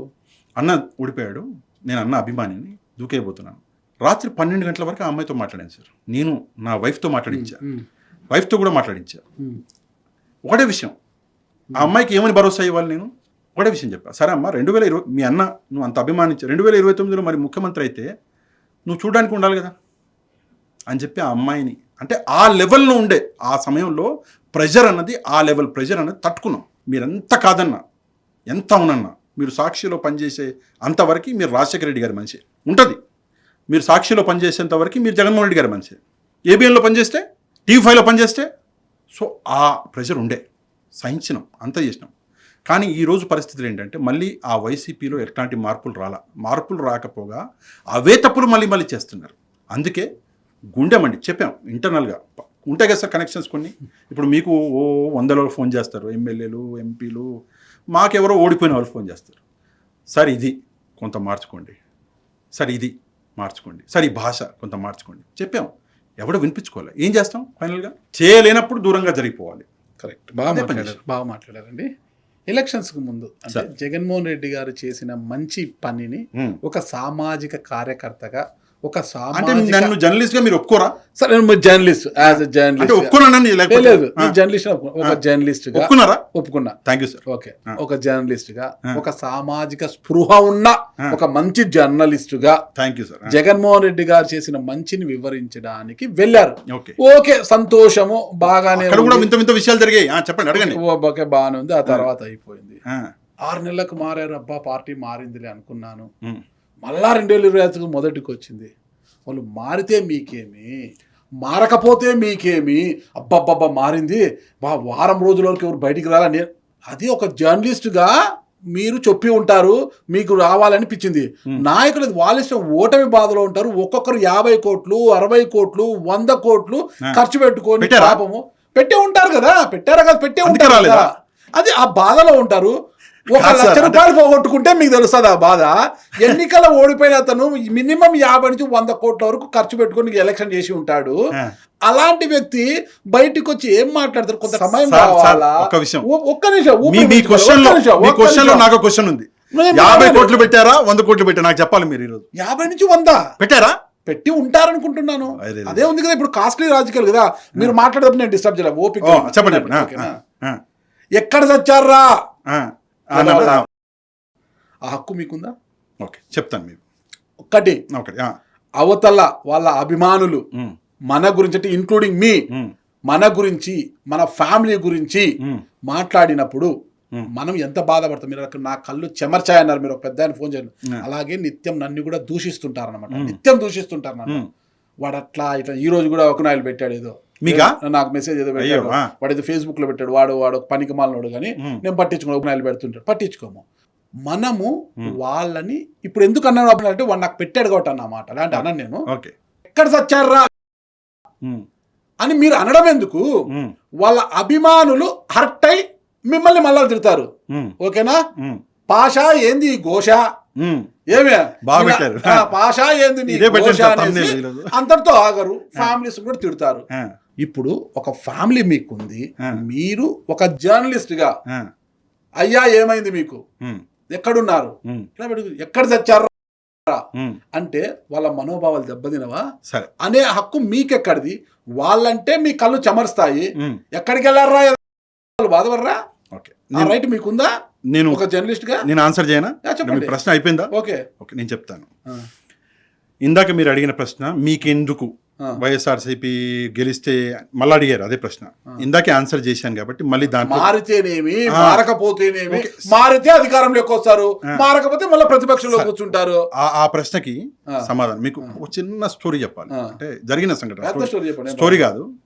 కర్నూలులో మొదలు పెట్టాం, మీకు చెప్పాం కదా. కర్నూలు నుంచి విజయవాడకి వచ్చే సమయానికి అంతకంటే ముందే ఫైనాన్షియల్ గా ఎగ్జాస్ట్ అయిపోయాను. ఫైనాన్షియల్ లేదు అప్పటికి. అంటే ఫైనాన్షియల్ స్టెబిలిటీ అన్నది వేరు, ప్లానింగ్ వేరు. అంటే అదే చెప్తాను. నేను ఒక బడ్జెట్ ప్లాన్ చేస్తాను. ఉదాహరణకి మీ దగ్గరికి రావాలి, మీ ఆఫీస్కి నేను రావాలి, నాకు అయ్యే ఖర్చు 500 అనుకోండి. 500 బడ్జెట్ ప్లాన్ చేస్తా. 5000 అవుతుందంటే 5000 బడ్జెట్ ప్లాన్ 500. 5000 అయితే మన నా ప్లానింగ్ ఏంటి, వేస్ట్ కదా. సో అలాగే ఒక ప్లాన్ చేసుకుని వెళ్ళాం. అక్కడికి వచ్చాం. విజయవాడ రాకముందే ఎగ్జాస్ట్ అయిపోయింది ఒకటి. రెండోది అప్పటికి కొంత టైం ఎక్కువైపోయింది, ఫ్యామిలీలకు దూరంగా ఉన్నాము. రెండోది హోటళ్ళలో తిని కొంత గ్యాప్ తీసుకుందాము అని ఏం చేసినాము, ఒక 15 రోజులు మళ్ళీ వచ్చాం. రిటర్న్ వచ్చేసి మళ్ళీ 15 రోజుల తర్వాత విజయవాడ నుంచి మొదలుపెట్టాం, మంగళగిరి నుంచి మొదలుపెట్టాం. అంటే ఆ వీడియో కూడా బాగా వైరల్ అయింది. 5 లక్షలు పోయినట్టుంది. అంటే మీ అంత కాదు, అంత అయింది. విషయం ఏమైందంటే మంగళగిరిలో మేము వీడియో మొత్తం చేసాము. లాస్ట్లో ఒక చోట, అంటే అది that was final clip, final person మాట్లాడుతున్నాం. లోకేష్ గారి అభిమానులు ఎవరో తెలియదు నాకు. సరే అభిమానులు అందరికీ ఉంటారండి, అట్లా ఏం లేదు, నేను వాళ్ళని ఏం అనట్లేదు. కొంతమంది మా మీద అటాక్ చేశారు. శంభో శివశంభో సినిమా చూసారా, అందులో నరేష్ గారు పరిగెడతారు కార్ ఎక్కి. అట్లా నా కెమెరామెన్ ఇట్లా పట్టుకొని, కెమెరా ట్రైపాడ్తో పాటు ఎత్తుకొని, మధ్యలో కేబుల్ ఉంది మళ్ళా, ఓకే, నేను మైక్ పట్టుకొని, ఇద్దరం ఆ లెవెల్లో పరిగెత్తి వచ్చి కార్ ఎక్కి, ఒకవేళ దొరుకుంటే మాత్రం ఈ బలిపోయేది. నాదేం పోలేదు, కాపాడుకున్నాం. ఫైనల్గా అక్కడి నుంచి బయటపడ్డాం. ఒకటి. రెండోది, అంటే ఇదొక ఇన్సిడెంట్. రెండోది, ఒక మంత్రి గారు ఉండే సార్, ఆయన ఏదో మన ఇది ఇందులో ట్రాన్స్పోర్టేషన్, విశ్వరూప్ గారు అమలాపురం. ఎస్ రైట్ గారు. అమలాపురం వెళ్ళాం. అమలాపురంలో బాగా తిరిగా, 2 రోజులు తిరిగి అమలాపురంలో విశ్వరూప్ గారిని కలవాలి, ఫైనల్ బయట తీసుకుందామని విశ్వరూప్ గారిని కలుద్దామని చెప్పి ట్రై చేసినాము. ఆయన ఏదో ఊర్లో బిజీగా ఉన్నాడు. ఆ ఊరు నుంచి ఆ ఊరికి పోతున్నాడు. నైటు 8 అయింది. ఫైనల్గా అలసిపోయా, ఇక నేను తిరగలేను. ఎక్కడికి వెళ్ళినా ఇంటికి వస్తాడు కదా. ఇంటికి వెళ్ళా 11 o'clockకి. ఇంటికి వెళ్ళి కూర్చుంటే ఆయన 11:30కి వచ్చారు. అప్పటికి కూడా అమలాపురం ఏరియాలో కూడా, అంటే ఆ సమయంలో కొత్తగా ఇల్లు కట్టాడు ఆయన, ఫుల్ బిజీ ఉంది, ఎన్నికలు కదా, కార్యకర్తలు ఉన్నారు. నైట్ అయినా కూడా ఆయన వచ్చాడు. ఆయన వచ్చి, అంటే ఫీడ్బ్యాక్, నేను తిరిగాను కదా sir, I wanted to give you feedback. నా ఫీడ్బ్యాక్ మీరు తీసుకోవాలని ఏం లేదు, కానీ మీరు తీసుకుంటానంటే ఒకటి చెప్తాను అన్నాను. చెప్పండి అన్నారు. సరే అని చెప్పేసి, మీరు ఓడిపోతారు సార్ అన్నాను. This was a communication between me and Vishwaroop గారు. అంటే సరే ఓకే చెప్పాను. కూర్చున్నారు. అంటే ఎవరు లేరు అక్కడ, నేను ఆయన ఉన్నాము. ఆయన పక్కన ఎవరో జిల్లా ఇన్ఛార్జ్ అంట ఆయన కూడా ఉన్నారు. కుర్చీలో కూర్చోబెట్టారు. అందరూ ముందు కొంతమంది తింటున్నారు, కొంతమంది తిరుగుతున్నారు వరండాలలో. ఆయన చాలా ఇంట్రెస్ట్గా విన్నాడు. ఎందుకండి అంటే, సరే సో అండ్ సో మీరు ఒక తప్పు చేశారు, ఈ తప్పు మీరు సరిదిద్దుకునే అవకాశం ఉందండి, మీరు ఇలా చేస్తే మీరు గెలిచే అవకాశం ఉంది అని ఒక ఐడియా కూడా ఇచ్చారు. సరే ఆయనకు బాగా నచ్చింది, చాలా బాగా చెప్పారు పాషా గారు, నిజంగా అండి. పక్కన ఉన్న ఇన్ఛార్జ్కి నచ్చలే. పాత గాయాలు మళ్ళీ ఎందుకు రేకెత్తుకోవాలి, అది అవసరం లేదండి అని చెప్పారు. ఓకే, సంహవ్ అక్కడి నుంచి వచ్చాము. ఆయన ఓడిపోయారు, మీకు కూడా తెలుసు. ఒకటి. రెండోది, ఇంకో మంత్రి గారు ఉన్నారండి, ఆయన కొంచెం ఎక్కువ తిడతారు. వద్దు, పేరు నేను చెప్పను. ఎందుకు చెప్పనంటే నా పర్సనల్ కారణం. అవును, కొంచెం భయం నాకు, ఆయన అంటే భయం. దాడి చేస్తారని? అవును, కొడతారని. హైదరాబాద్ వచ్చి కొడతారా? హైదరాబాద్ ఏంటి, నేను నా ఇంట్లో వాష్రూమ్లో ఉన్నా కొడతాడు ఆయన.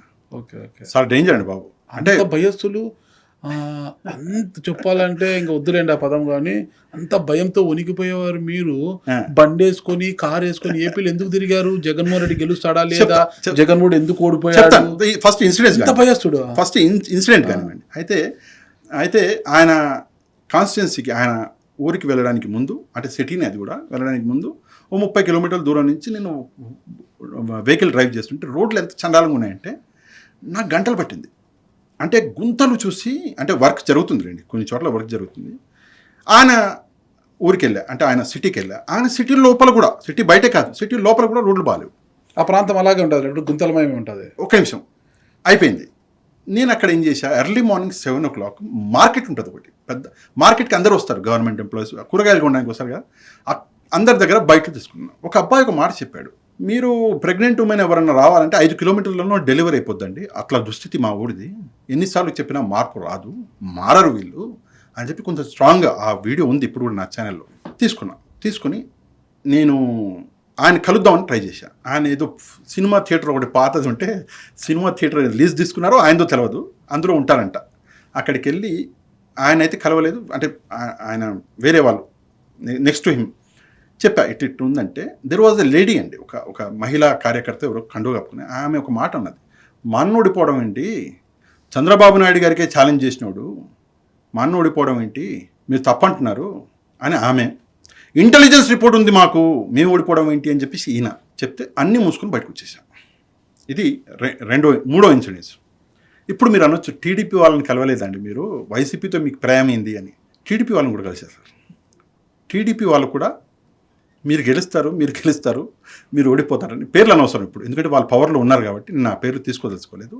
ఒక్క విశ్వరూప్ గారి పేరు ఎందుకు తీసుకున్నా అంటే దాని తర్వాత కూడా కమ్యూనికేషన్ జరిగింది. ఆయన నాకు అంటే మేము అర్థం చేసుకోలేకపోయాము అన్నటువంటి ఒక ఫీడ్బ్యాక్ ఇచ్చారు. డైరెక్ట్గా ఇవ్వలేదు, ఇండైరెక్ట్గా ఇచ్చారు. ఆయన తమ్ముడు ఎవరో ఒకరితోటి. అయితే టీడీపీ వాళ్ళని కూడా కలిసాం సార్, వాళ్ళకి కూడా చెప్పాము, so you are going in this issues, ఈ ఇష్యూస్ బాగున్నాయి, ఈ ఇష్యూస్ ప్రజల ఫీడ్బ్యాక్ ఇది వచ్చిందండి అని వీళ్ళని కలిసాం, వాళ్ళకి చెప్పాం. ఒకటి అప్పటిదాకా కూడా వైసీపీకి డైరెక్ట్గా ఎక్కడో హెల్ప్ చేయాలి అన్న కోణం లేదు సార్. టు బి ఆనెస్ట్ మీకు చెప్తున్నాను, అక్కడ వైసీపీకి అగేన్స్ట్గా మాట్లాడిన వీడియోస్ కూడా వేసాం. ఇప్పుడే చెప్పాను మీకు, మార్కెట్లో అబ్బాయి చెప్పాడు, ఇప్పుడు కూడా ఉంది వీడియో, అది నా దీంట్లో ఛానల్లో. సో అప్పటిదాకా లేదు. బట్ ఎక్కడ మారింది మీరు అడగొచ్చు, ఎంతో కొంత వైసీపీ బయాస్నెస్ ఉంది, నేను ఒప్పుకుంటా. ఎక్కడ మారిందంటే ఒక చోట ఒక స్కూల్ని చూసా. మనిషిని కదా సార్, కొంత సెంటిమెంట్ ఉంటుంది. ఇప్పుడు మనిషి కాదు, జర్నలిస్ట్ అనేవాడు లేదా అనలిస్ట్ అనేవాడు లేదంటే మనిషిని కాదు, చూసి అక్కడ ఒక లేడీ ఒక మాట చెప్పింది, నా జీవితకాలంలో నిన్న ఈ అమ్మాయిని, నా పాపని నేను స్కూల్కి పంపిస్తా అనుకోలేదు. మేము ఇటుకల బట్టి ఉంటుంది కదా సార్, ఇటుకల బట్టిలో పనిచేసే వాళ్ళము, నేను నా బిడ్డను అక్కడికి తీసుకెళ్ళాలి, కానీ జగనన్న ఈ డబ్బులు ఇస్తున్నాడు, అందుకే కరెక్ట్గా చెప్పిందా, ఆయన ఈ డబ్బులు ఇస్తున్నాడు, అందుకే నేను ఈమెను ఆడికి తోలుతున్నా అన్నది. అక్కడ ఎంతో కొంత నేను మారా, ఆ విషయం ఒప్పుకుంటున్నా మీ దగ్గర, దాయడం ఏం లేదు. ఎంతో కొంత వైసీపీ పనిచేస్తున్న విధానము నచ్చడం అన్నది అక్కడి నుంచి మొదలైంది. ఇది యాక్చువల్గా ఎన్నికలకి ముందు ప్రీ ప్లాన్గా వెళ్ళింది కాదు. అది ఎవడన్నా అంటే ఒక మాట తుట్టియాలి, నాకు ఇప్పుడు రావట్లేదు తిట్లు లేదు. అక్కడికి వెళ్ళాక కొంతగా అంటారు కదా, అదేదో సినిమాలో రజనీకాంత్ గారు అన్నట్టు మార్పు అన్నది వచ్చింది అని. సో అలాగా మారాం, అలాగే ఈ ట్రాక్లోకి వచ్చాం, చంద్రముఖిలాగా మారాం. అంతేగాని ముందుగా ప్లానింగ్ లేదండి. మీరు ఇంకో విషయం, కర్నూలులో మీరు ఒకసారి చూస్తే నా ఇంటర్వ్యూ, కర్నూలులో ఆయన ఫారూక్ ఎవరో ఒక క్యాండిడేట్ హఫీజ్ ఖాన్ గారిని మార్చారు కదా, కొత్త క్యాండిడేట్, ఆయన ఐఏఎస్ ఆఫీసర్ ఇచ్చారు. ఆయన ఇంటికి వెళ్ళి ఆయన ఇంటర్వ్యూ ఇచ్చేసారు. అక్కడ కూడా చూడండి ఏమైనా మార్పు ఉందా, ఆయన నేను అడిగిన ప్రశ్నలు చూడండి. నేను ఈ ఫీల్డ్లోకి వచ్చింది 2020 నవంబర్. అప్పటివరకు తెలియదు మీకు? అప్పటివరకు జస్ట్ మనం పేపర్లు చదవడము, అంటే ఇప్పటికి కూడా చాలా అమాయకుడు అండి. మీకు అలా కనిపిస్తాను కదా డేంజర్ గా, చంద్రముఖిలా కనిపిస్తాను కానీ అమాయకుడిని, మీరు అలా తప్పుగా ఏం అర్థం చేసుకోవాలి సార్. ఒక్క విషయం సార్, చేతులు బాగా కాల్చుకున్న వ్యక్తి. ఈ 5 ఏళ్లలో మీకు నాకు ఉన్న డిఫరెన్స్, మీకు జుట్టు తెల్లబల్ల కానీ అంటే మీకంటే తక్కువ వయసులో నాకు పడ్డది. ఈ 5 ఏళ్లలో ఓవర్ ఎంతూజియాజం ఎక్కడెక్కడ చేతులు కాలుస్తుందో అన్ని కాలేం, అన్నీ చూసుకున్నాం. మీ దగ్గర ఉన్న ఎక్స్పీరియన్స్ అన్నది అది డబ్బిచ్చి కొనలేంది. 19కి ఏమీ ఆలోచన లేని మీకు 24 వచ్చేసరికి ఎందుకు ఆలోచన? ఇందాకే చెప్పాను కదా సార్, 2020లో దెర్ వాజ్ కరోనా. 2020 నవంబర్లో నేను ఛానల్ మొదలుపెట్టింది. బికాజ్ 2020 ఆగస్టులో కరోనాలో మీలో మార్పు తెచ్చింది లేదు. అంతకుముందు రాజకీయ, నేను చెప్పాను కదా సార్, ఒక famous journalist first time live ఇచ్చాడు మన ఆంధ్రప్రదేశ్, అప్పుడు ఉమ్మడి ఆంధ్రప్రదేశ్ ఉండే, లైవ్ ఇచ్చారు. ఇక పేరు కూడా చెప్పుకోవచ్చు సార్, రవి ప్రకాష్ గారు అని చెప్పుకోండి, ఏముంది. సరే, ఆయన గురించి మనం నెగిటివ్గా పాజిటివ్గా నేను ఏం మాట్లాడను, దట్ ఈస్ హిస్ పర్సనల్. అది నేను ఆయన అది విమర్శించను, ఆయన పొగడను. కానీ నేను చూసా లైవ్ అంటే ఇట్లా ఉంటుందా అని చెప్పి, అక్కడ నుంచి నాకు కొంచెం స్ట్రైక్, కొంత అవగాహన, కొంత కోరిక. కానీ చెప్పాను కదా పెద్దోడిని, ఫ్యామిలీలో లేనివి కూడా బాధ్యతలు మీదేస్తారు. వీడు పెద్దోడు ఏముందిలే, మన స్టెప్ని ఇంటికి తండ్రి చచ్చిపోయినాకైతే ఇంకా మొత్తం మనమే ఇక. సో అట్లా ఆ బాధ్యతలు డ్రాగ్ చేసినాయి, కోరికల్ని ఎప్పుడు చంపుకున్నా. 2020లో ఇందాకే చెప్పాను మీకు, మీరు మర్చిపోయినట్టున్నా, నా వైఫ్ని అడిగా, తను సపోర్ట్ చేసింది. తను ఒకటే విషయం చెప్పింది, సంవత్సరం కాదు నువ్వు 2 ఏళ్ళు తీసుకోనది. తర్వాత నాకు యాక్సిడెంట్ అయిన తర్వాత తను ఒకసారి నాకు చెప్పింది కూడా, ఇది నీకు కలిసి రాదులే, దేవుడే ఆపేశాడు. తన ఆలోచన ఏంటి అంటే, తలకి దెబ్బ తగిలింది, చెవులో నుంచి రక్తం వచ్చింది, బతకడేమో అనుకుంది. సో అది చెవులో రక్తం కాదు, అది ఇక్కడ దెబ్బ తగిలి అది ఇలా వెళ్ళి చెవులోకి అలా వచ్చింది అది. సో ఓకే, సంహవ్ దేవుడి దయ ఏదేమన్నా బతికాం. అయితే ఓకే 2024లో కొంత చంద్రముఖి లాగా మారారు, అది జరిగింది. ఇంకా అనుబంధ ఛానళ్ళకి రెగ్యులర్గా వెళ్ళే వాళ్ళు. చాలా ప్రయత్నించాం, నాయకులకు చెప్పే ప్రయత్నం చేశాం. ఇంటర్నల్గా అంటే మీరెవరు అంటారు మళ్ళీ, మీరు ప్రశ్న అంటే నేను అటు వెళ్తే ఇటు వెళ్తే అటు ఏదో ప్రశ్న అడిగేయాలి మీరు. సరే మీరు అంటారు మీరెవరు అడగను అంటే చెప్పాం ఇంటర్నల్గా. చెప్పి ఎంతో కొంత మార్పు వస్తుందేమో అనుకున్నాం. మీకు ఎవరికి చెప్పారు? మీకు కొంతమందికి చెప్పాం, పేర్లు ఎందుకు. మీకు చిన్న ఉదాహరణ తప్పేముందండి. లేదు, ఒక మాట ఒక వ్యక్తి చెప్పాడు, నేను ఆ వ్యక్తి పేరు చెప్పను. ఒక సోర్స్ పేరు చెప్పకూడదు, చెప్పను. ఎందుకంటే మీరు జర్నలిజం 30 ఏళ్ళు, అందుకే చెప్పట్లేదు. అంతే. నేను చెప్పా మొన్నటికి మొన్న, అంటే నేను చెప్పకూడదు, మొన్నటికి మొన్న కొంతమంది సోషల్ మీడియా వాళ్ళని పిలిచి కలిశారు జగన్మోహన్ రెడ్డి గారు. జస్ట్ 4 రోజులు అయింది, 4వ రోజు ఈరోజు. ఎందుకు కలిశారు సార్? ఇంతకుముందు కలవలేదే. ఎందుకంటే ఫలానా పాషా అనే వ్యక్తి, అంటే నేను అంత పెద్దవాడిని కాదండి, మళ్ళీ చెప్తున్నా, ఫలానా పాషా అనే వ్యక్తి షాక్ ఇచ్చాడు, ఫలానా ఇంకో వ్యక్తి షాక్ ఇచ్చారు, కాబట్టి వీళ్ళని హ్యాండిల్ చేయలేకపోతున్నాము అంటే మన ఫెయిల్యూరు. ఎలా చేయలేక, ఇప్పుడు ప్రతి పార్టీకి సోషల్ మీడియా వింగ్ ఉంటుంది, దానికి ఓ హెడ్ ఏడుస్తాడు. ఆ సోషల్ మీడియా వింగ్ హెడ్ ఏంది పని? ఫోన్లు చేసి డబ్బులు ఇచ్చుడు కాదు కదా. ఫోన్ ఏంది అన్న, ఏంటి ఎట్లా డబ్బులు ఇస్తారా? ఎవడిస్తాడు? మీరన్నారే ఫోన్ చేసి డబ్బులు ఇచ్చుడు కాదు కదా అన్నారే. మీకు విషయం చెప్పనా, వెంకటరెడ్డి గారు అని ఉన్నారు, మీకు తెలుసా? వెంకటరెడ్డి మన YSR Congress party spokesperson Venkatareddy గారు. ఒక పూర్తి పేరు చెప్పండి. కార్మూరు వెంకటరెడ్డి గారు ఉన్నారు. చాలా మంది వెంకటరెడ్డి ఉన్నారు. లేదు, కార్మూరు వెంకటరెడ్డి గారు అని వైసీపీ. ఆయన, నేను ఒక ఇంటర్వ్యూ తీసుకున్నా. అప్పట్లో నాకు లక్షల రూపాయలు బుట్టో, ఇప్పుడు లేదు అంత అప్పట్లో కాదు, ఇప్పుడిప్పుడే. సో నాకు అన్ని లక్షల రూపాయల అప్పు ఉంది అని ఆయన నా ఇంటర్వ్యూలో చెప్పాడు. ఆ అప్పు దరిద్రం ఏంటంటే ఇప్పుడు పెరిగి కోట్లలో అయింది. వాళ్ళ వెంకటరెడ్డికి కోట్లలో అప్పు ఉందా చెప్తున్నా. అప్పట్లో ఆయన నాకే చెప్పాడు, నా ఇంటర్వ్యూలో చెప్పాడు, ఇప్పుడు పెరిగి కోట్లలో అయింది. అయితే విషయం ఏంటంటే వాళ్ళ పార్టీలో ఉన్న వాళ్ళకే అప్పుల బాధ నుంచి బయటపడేయలేకపోతున్న వాళ్ళు మాకు డబ్బులు ఇవ్వడం ఏంది? ఇది నిజంగా నవ్వు తెప్పిస్తలేదు మీకు? అతను చేసుకున్న అప్పులకి వాళ్ళకి ఏం సంబంధము కదా? ఇందాకే మీరు అన్నారు మీరు చేసుకున్న దానికి మీకు పార్టీకి ఏం సంబంధం అని. అది అతను పార్టీ వ్యక్తి, మీరు పార్టీ రంగు పూసుకొని పని చేస్తున్న వాళ్ళు. పార్టీ వ్యక్తి వేరు, మీరు బరికించుకున్న వాళ్ళు. మీరు మాకు బాగుంది నేను అనేది ఒకటే, మీరు వాళ్ళకు డబ్బులు ఇచ్చినా ఇవ్వకపోయినా భవిష్యత్తు దృష్ట్యా, అంటే వెంకటరెడ్డికి ఎమ్మెల్యే కావాలని ఆకాంక్ష ఉంది. ఎప్పటికైనా ఎమ్మెల్యే కావాలని ఆకాంక్ష. ఇప్పుడు 29 గారి 30 చిన్న వయసు కురాడిది. 29 కాబట్టి 34కి ఎమ్మెల్యే కావాలని కాబట్టి ఈ రోజు పూసుకుంటాడు, మాట్లాడతాడు. మీరెవరు? మీరు రాసుకొని పూసుకోవడానికి మీరెవరు? నేను ఇందాక చెప్పింది అదే, వెంకటరెడ్డి గారు వాళ్ళ పార్టీ మనిషి. వాళ్ళ పార్టీ మనిషి అప్పులో ఉంటేనే పట్టించుకునేటోడు లేడు ఆ పార్టీలో. వెంకటరెడ్డికి భవిష్యత్తులో తీరుస్తారేమో, ఎమ్మెల్యే టికెట్ ఏదైనా ఇస్తారు, అప్పులను తీర్చుకుంటాడు. నేను ఇందాక ఒక మాట అన్నా, మీరు అప్పులు పాలైతే మీకేందుకు? డబ్బులు ఇస్తేనే మీరు మాట్లాడారు. నేను ఇందాక ఒక మాట అన్నా, మీరు ఆ మాట అంతగా విన్నట్లేరు. ఈ రోజు శుక్రవారం నేను బిర్యానీ తింటా అన్నా. అవును, ఓకే. రేపు శనివారం తింటా అనలా, ఓకే. ఎల్లుండి ఆదివారం తింటా అనలా, సోమవారం అనలా. ఈ రోజు మనం మాట్లాడుకోవడమే గగనం సార్. రేపు ఎట్లా ఎవడు చూసిండు, ఎవడు రేపటి గురించి ఏమో తెలుసా మీకు? ఏం జరుగుతుంది అన్నది, రేపేం జరుగుతుంది వెంకటరెడ్డి గారితో పక్కన పెట్టేయండి సార్. ఈ రోజు వాళ్ళ పార్టీ మనిషికే దిక్కు లేదు, మాకేమిస్తారు అని అడుగుతున్నా మీకు. ఒకటి. రెండవది, సరే మీరు ఇచ్చిర్రు అని ఎక్కడైనా క్లెయిమ్ చేస్తున్నారా వైసీపీ వాళ్ళు? చేస్తే క్లెయిమ్ చేస్తున్నారు, ఇచ్చాము, డబ్బులు ఇచ్చినప్పుడు తీసుకున్నాడు, ఇప్పుడు డబ్బులు లేవు కాబట్టి తిరగబడుతున్నారు. ఓకే. మీకు ఒక విషయం చెప్తాను సార్, నేను సింపుల్గా చెప్పేస్తున్నా, సినిమా డైలాగులు కొట్టను. నేను డబ్బుల కోసం పనిచేయను సార్. ఒకటి, ఏం కావాలి మీకు? నేను డబ్బుల కోసం నేను బలిసి పని చేస్తున్నా. ఇందాకే మీరు చెప్పారు బలిసి గోక్కున్నారని. ఒకటి. రెండోది, నేను డైరెక్ట్ గంట మీరు మనసుకు తీసుకుంటారా, ఏమని తీసుకోండి. ఇంట్లో భార్య సంపాదిస్తుంటే డబ్బులు ఎక్కువయ్యి బలిసి కొట్టుకుంటూ భార్య సంపాదిస్తోంది, భార్యకు చేదోడు వాదోడు కొంటే ఏదైనా చేసుకోవాలా గాని ఆ బలుపుతో అరే మనం ఇంటికి వస్తే నా భార్య ఎట్లా ఉంటుంది ఏ కథ ఆలోచించకుండా పొయ్యి వాడికి రంగు పూసి, మీరు రంగు పూసుకొని ఈ రోజు మీరు దెబ్బలు తినండి. మీరు పూసారు కాబట్టి పూయించుకోండి, ఇంట్లో వాళ్ళకి పూస్తారు. ఇప్పుడు మీరే బాధపడ్డారా, నా కళ్ళు చెమర్చాయి మా ఇంట్లో వాళ్ళని తిట్టారనేసి. ఎందుకు అదో ఒక విషయం చెప్తా. సరే మీరు చెప్పారు, మీరేమీ అనుకోను అన్నారు కాబట్టి నేనేమి అనుకోను.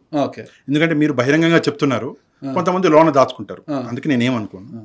కానీ ఒక విషయం చెప్తున్నా సార్, నా భార్య సంపాదిస్తుంది, నాకు గర్వం. నేను సంపాదిస్తే నా భార్య కూర్చొని తినాలనుకోవడం మూర్ఖత్వం ఎలా అవుతుందో, మా భార్య సంపాదిస్తే నేను అంటే నేను ఎక్కువ పెద్ద తోపుని నా భార్య, అంటే మీరు ఏమనాలనుకుంటున్నా, ఆడవాళ్ళ సంపాదన అంటే అంత చిన్న చూపా మీకు? ఆడవాళ్ళు సంపాదించి మనం తినడము అనేది ఇది కాదు. హ్యాపీగా తప్పు కాదు, తప్పు కాదు. నాకు ఉద్యోగం లేని రోజు నా భార్య నన్ను ఇంట్లో కూర్చోబెట్టింది, నా అప్పులు తీర్చింది. నేను ఒక్కటే అది కాదు. కానీ వీధిలో పోయే గలాటలు ఇంట్లోకి రాలేదు. ఒక విషయం, మీ భార్య సంపాదిస్తుంది, మీ హక్కు ఇంట్లో హ్యాపీగా ఉండి తనను సంతోషంగా చూసుకోవడము ఒక భర్తగా మీ విధి అది. కానీ ఊర్లో పోయే మారమ్మ మా ఇంటికి రామ్మ అనేసి మీరు పూసుకోవడమే కాకోకుండా మళ్ళీ ఆమె పూస్తారు కదా. సరే, మీ ప్రశ్న అయిపోతే నేను సమాధానం చెప్పండి. నా భార్య గురించి చర్చ వస్తుంది కాబట్టి, ఒకటి, ఈ పెయిన్, ఈ నొప్పి అనేది ఉంటే ఎవరికి ఉండాలి? నా భార్యకు ఉండాలి. అవును, ఒకటి. మీకు లేకపోతే టీడీపీ వాళ్ళకు, వైసీపీ వాళ్ళకు ఉండొద్దు. ఉంటే ఎవరికి ఉండాలి? నా భార్యకు ఉండాలి. నేను యాజ్ ఎ హస్బెండ్గా చెప్తున్నా, నా భార్యకి ఈ పెయిన్ లేదు. ఒకటి. రెండవది, తాను నాతో చేసే డిస్కషన్, ఈరోజు ఈ వీడియోలో నువ్వు ఈ తప్పు చేసావు, లేదు ఈ వీడియోలో నువ్వు ఈ పాయింట్ బాగా మాట్లాడావు. She discuss with me these points. తాను ఎప్పుడు కూడా ఫైనాన్షియల్ డిస్కషన్ అన్నది చేయదు. ఒకటి. రెండో చెప్తున్నా, అంటే నేను ఏదో పెద్ద తోపును కదా, నేను భార్యకి గులాం గాడిని. అంటే చెంగు పట్టుకొని తిరిగి 90% గులాములు, 10% అట్లా కాదు సార్. చెంగు పట్టుకొని తిరుగుతా ఏదో అంటారు కదా, నేను కొంగు పట్టుకొని తిరిగే వ్యక్తిని. నేను నా భార్య కూర్చో అంటే కూర్చుండిపోతా, తప్పేం లేదు. నిల్చో అంటే నిల్చుంటా, తప్పేం లేదు. నువ్వు 7 గంటలకి నిద్ర లేవాలంటే 7 గంటలకి, 5 గంటలకి లేవాలంటే 5 గంటలకి లేస్తా. మా ఇంట్లో బాత్రూమ్ ఒక్క నిమిషం, నాకు వస్తే పోతా, అదొక్కటే. నా ఇంట్లో నా ఇంట్లో నా పెద్దరికం ఏం లేదు, నా భార్యదే ఉంటది. అండ్ నేను గర్వపడుతున్నా ఈ విషయం మీద. ఓకే, నాకు ఎట్లాంటి షేమ్ గానీ లేదా భార్య కొంగుచాటు వ్యక్తి వీడు అని చెప్పేసి చిన్నతనం గానీ లేదు. ఎందుకంటే నేను గర్వపడుతున్నా, మళ్ళీ చెప్తున్నా, నా ఇంటిని గర్వపడాలి. ఒక నిమిషం, నా ఇంటిని నడిపే వ్యక్తి నా భార్య అని చెప్పుకోవడానికి గర్వంగా ఉంది. ఒకటి. రెండోది, మీరైనా టీడీపీ వాళ్ళన్నా వైసీపీ వాళ్ళన్నా నా భార్య నా గురించి ఏమనుకుంటుంది, లేదా నేను నా భార్య సొమ్ము తింటున్నానా, లేదా నేను నా భార్యకు పెడుతున్నానా అని ఆలోచించుకోకపోతే మంచిది. ఎందుకంటే అది నాది, నా భార్య విషయం సార్. అదంతా మీరు ఆలోచిస్తే మరి నేనేం ఆలోచించను? అది కూడా మీరు ఆలోచించి. ఇప్పుడు ఇప్పుడు మీరు జగన్ గారి గురించి మాట్లాడారు,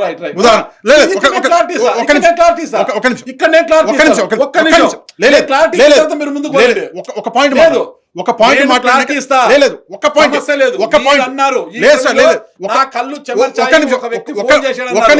అంటే మీరు ఆడ పూసుకున్నారు కాబట్టి అది ఇంటి వరకు వచ్చింది, లేకపోతే నేను ఈ విషయం అడగను. ఒక చిన్న విషయం, మా సిస్టర్ గురించి అడగను. ఒక చిన్న విషయం చెప్తా. అంటే చెమర్చేయి అనడానికి కూడా కారణం మీకు చెప్పా. నా తల్లిదండ్రులు చనిపోయిన వాళ్ళ గురించి మాట్లాడారు. ఓకే, సరే, ఇక ఆ సంస్కారం అందులో వదిలేద్దాం. ఎందుకని ఒకే ప్రశ్నను మనం పట్టుకుని లాగా చచ్చిపోయారు వాళ్ళు, ఎందుకు మనం లాగాలి? మీకు చిన్న విషయం చెప్తా. భారతిరెడ్డి గారు, ఆమెను చూస్తే నిజంగా 2 చేతులు ఇట్లా జోడించేసేయాలి మనం. అంత గౌరవిస్తాం అందరం కూడా. ఈవెన్ టీడీపీ వాళ్ళు, మీరు కూడా గౌరవిస్తారు, నేను కూడా గౌరవిస్తాను. నా క్వశ్చన్ మీరు అర్థం చేసుకోలేదు.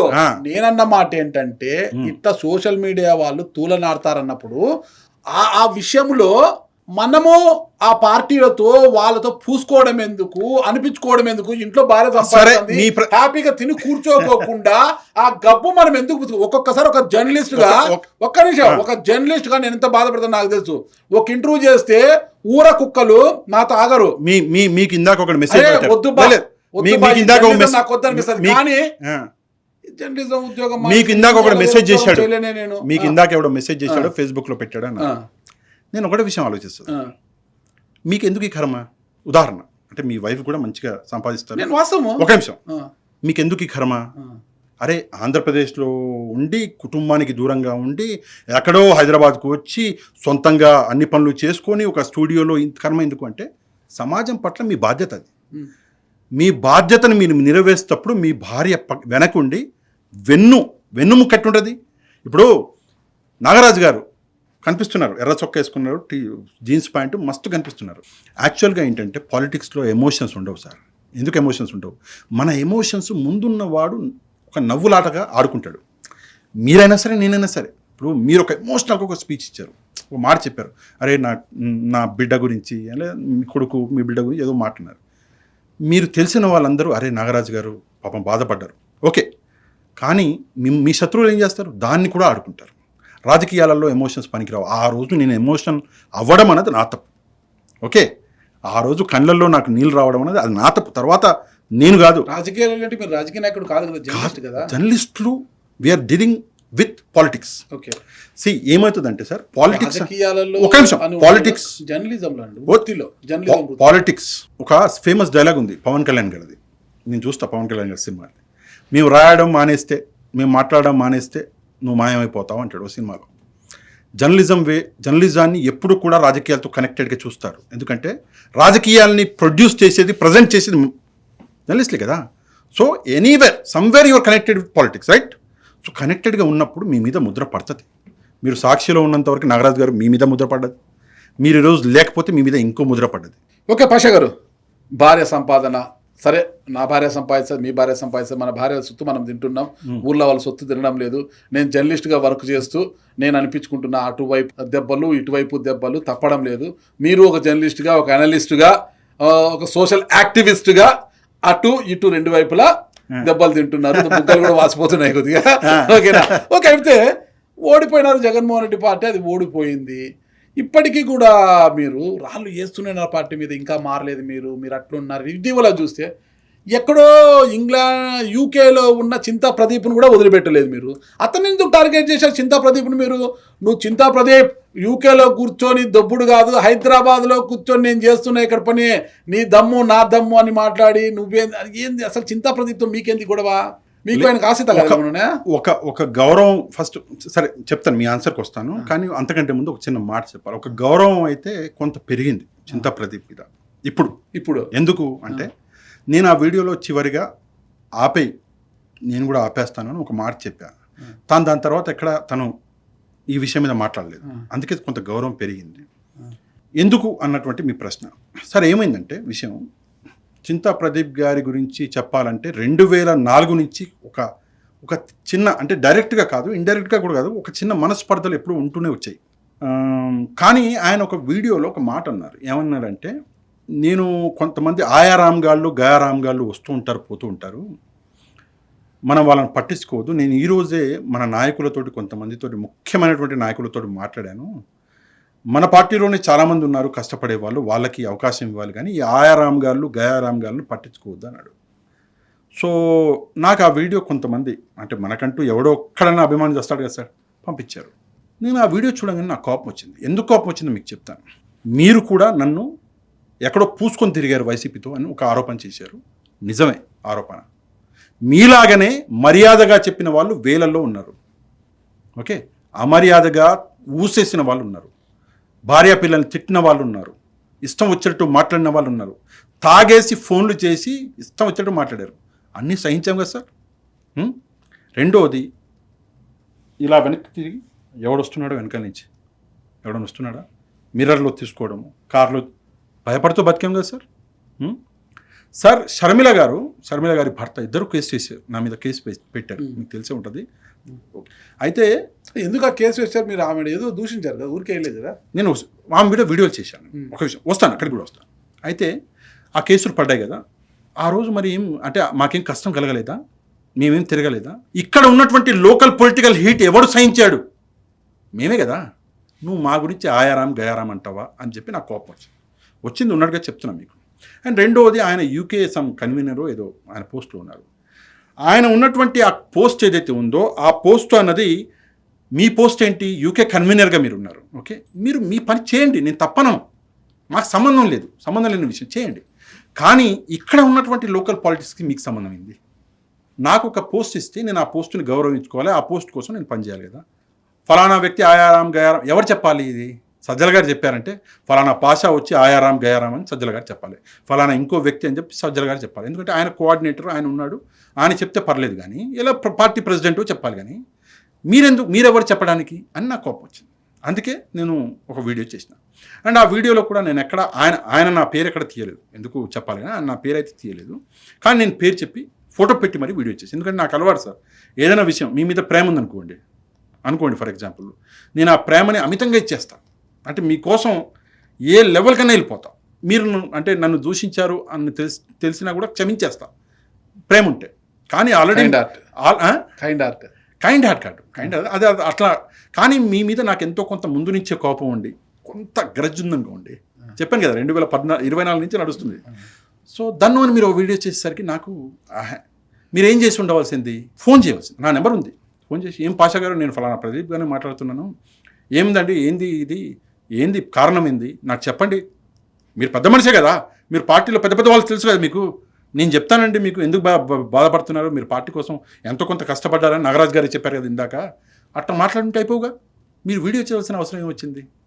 సరే ఇంకో వ్యక్తి ఉన్నారు, విదేశాల్లోనే ఉంటారు, నేను ఆయన పేరైతే తీసుకోనండి, ఆయన కూడా బాగా వైరల్ వీడియోలు చేస్తాడు, అప్పుడప్పుడు కొంచెం లాంగ్వేజ్ కొంచెం ఆయన కాంట్రవర్షియల్ లాంగ్వేజ్ ఉంటుంది ఆయనది. దాంట్లో ఏముంది, పంచప్రభాకర్ గారిని చెప్పొచ్చు కదా డైరెక్ట్గా మీరు. నేను పేర్లు చెప్పాను సార్ ఎవరి, ఆయన నాకు ఫోన్ చేశారు, ఆయన నన్ను అడిగారు, లైఫ్లో ఇంతవరకు పంచప్రభాకర్ గారితో నేను మాట్లాడింది లేదు, ఆయన నెంబర్ నా దగ్గర లేదు, డైరెక్ట్గా ఆయన ఫోన్ నుంచి ఫోన్ వచ్చింది, పాషా గారు నేను మీ వీడియోలు చూస్తాను, ఎక్కడ ఒక తిట్టు ఒక మాట అటు ఇటు వెళ్ళరు మీరు, జనరల్గా నేను తిట్లు తక్కువ వాడతాను, వాడితే మొత్తం వాడతాను, సో ఏంటండి కారణం ఏంటి అడిగారు. సార్ ఫలానా కారణం అండి, నా ఇంట్లో ఈ సమస్య వచ్చింది, నేను చేతులు ఎత్తి అడిగాను ఎవరన్నా హెల్ప్ చేయండి అయ్యా అంటే, నా 2 చేతులు కూడా అడగడమే కానీ ఎక్కడి నుంచి హెల్ప్ రాలేదండి అని నా కష్టం చెప్పుకున్నాను ఆయనకి. ఇది తప్పే కదండి, పార్టీ ఆలోచించి ఉండవలసింది ఎంతో కొంత, మీకు నేను డబ్బులు అడగలే, ఏం చేయాలో అర్థం కానీ, ఇప్పుడు ఒక పెద్ద పులి మీ మీద పడదు సార్, మీరున్నారు, మీ వెనకాల మీ భార్య, చిన్న పిల్లలు 3 ఉన్నారు, మీరు ఏం చేస్తారు?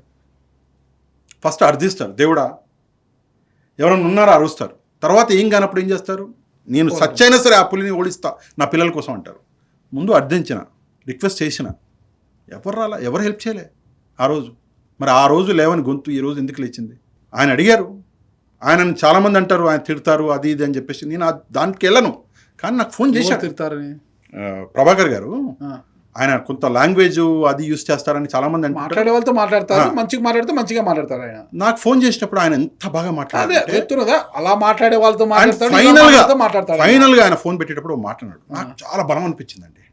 పాషా గారు మీకు ఏమన్నా అవసరం వస్తే పార్టీలు వద్దండి, మీరు ఏ పార్టీ ఆ పార్టీ నాకు అవసరం లే అని ఒక తిట్టాలండి ఒక పార్టీని, అవసరంలా మీకు ఏమన్నా అవసరం వస్తే దయచేసి నాకు ఫోన్ చేయండి సార్, నాకు ఒక మెసేజ్ పెట్టండి అంతే, నేను చూసుకుంటా అన్నాడు. నేను ఏం చేయగలను ఇక్కడి నుంచి నేను చేస్తా అన్నాడు. మీరు ఎప్పుడన్నా ఇక్కడికి వస్తే నన్ను గెలవండి అన్నాడు.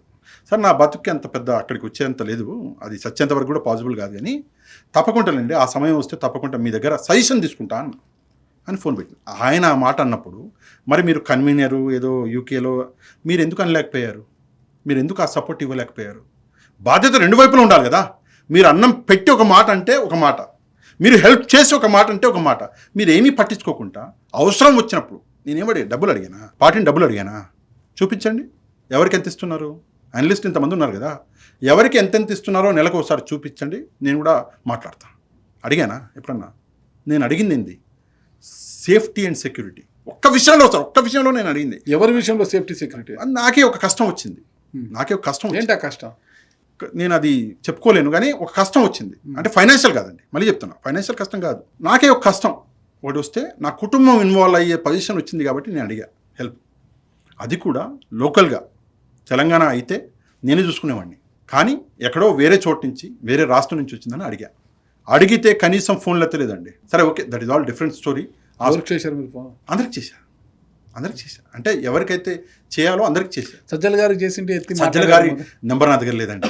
సజ్జల గారితో ఇంతవరకు జీవితంలో ఒక విషయం వైసీపీలో సజ్జల గారి నెంబర్ లేదు. ఒక విషయం చెప్తాను మీకు, నిజం చెప్తున్నాను, పొలిటికల్ అనలిస్ట్ అందరితో ఆయన టచ్లో ఉంటారు. సజ్జల గారి నెంబర్ నా దగ్గర లేదు.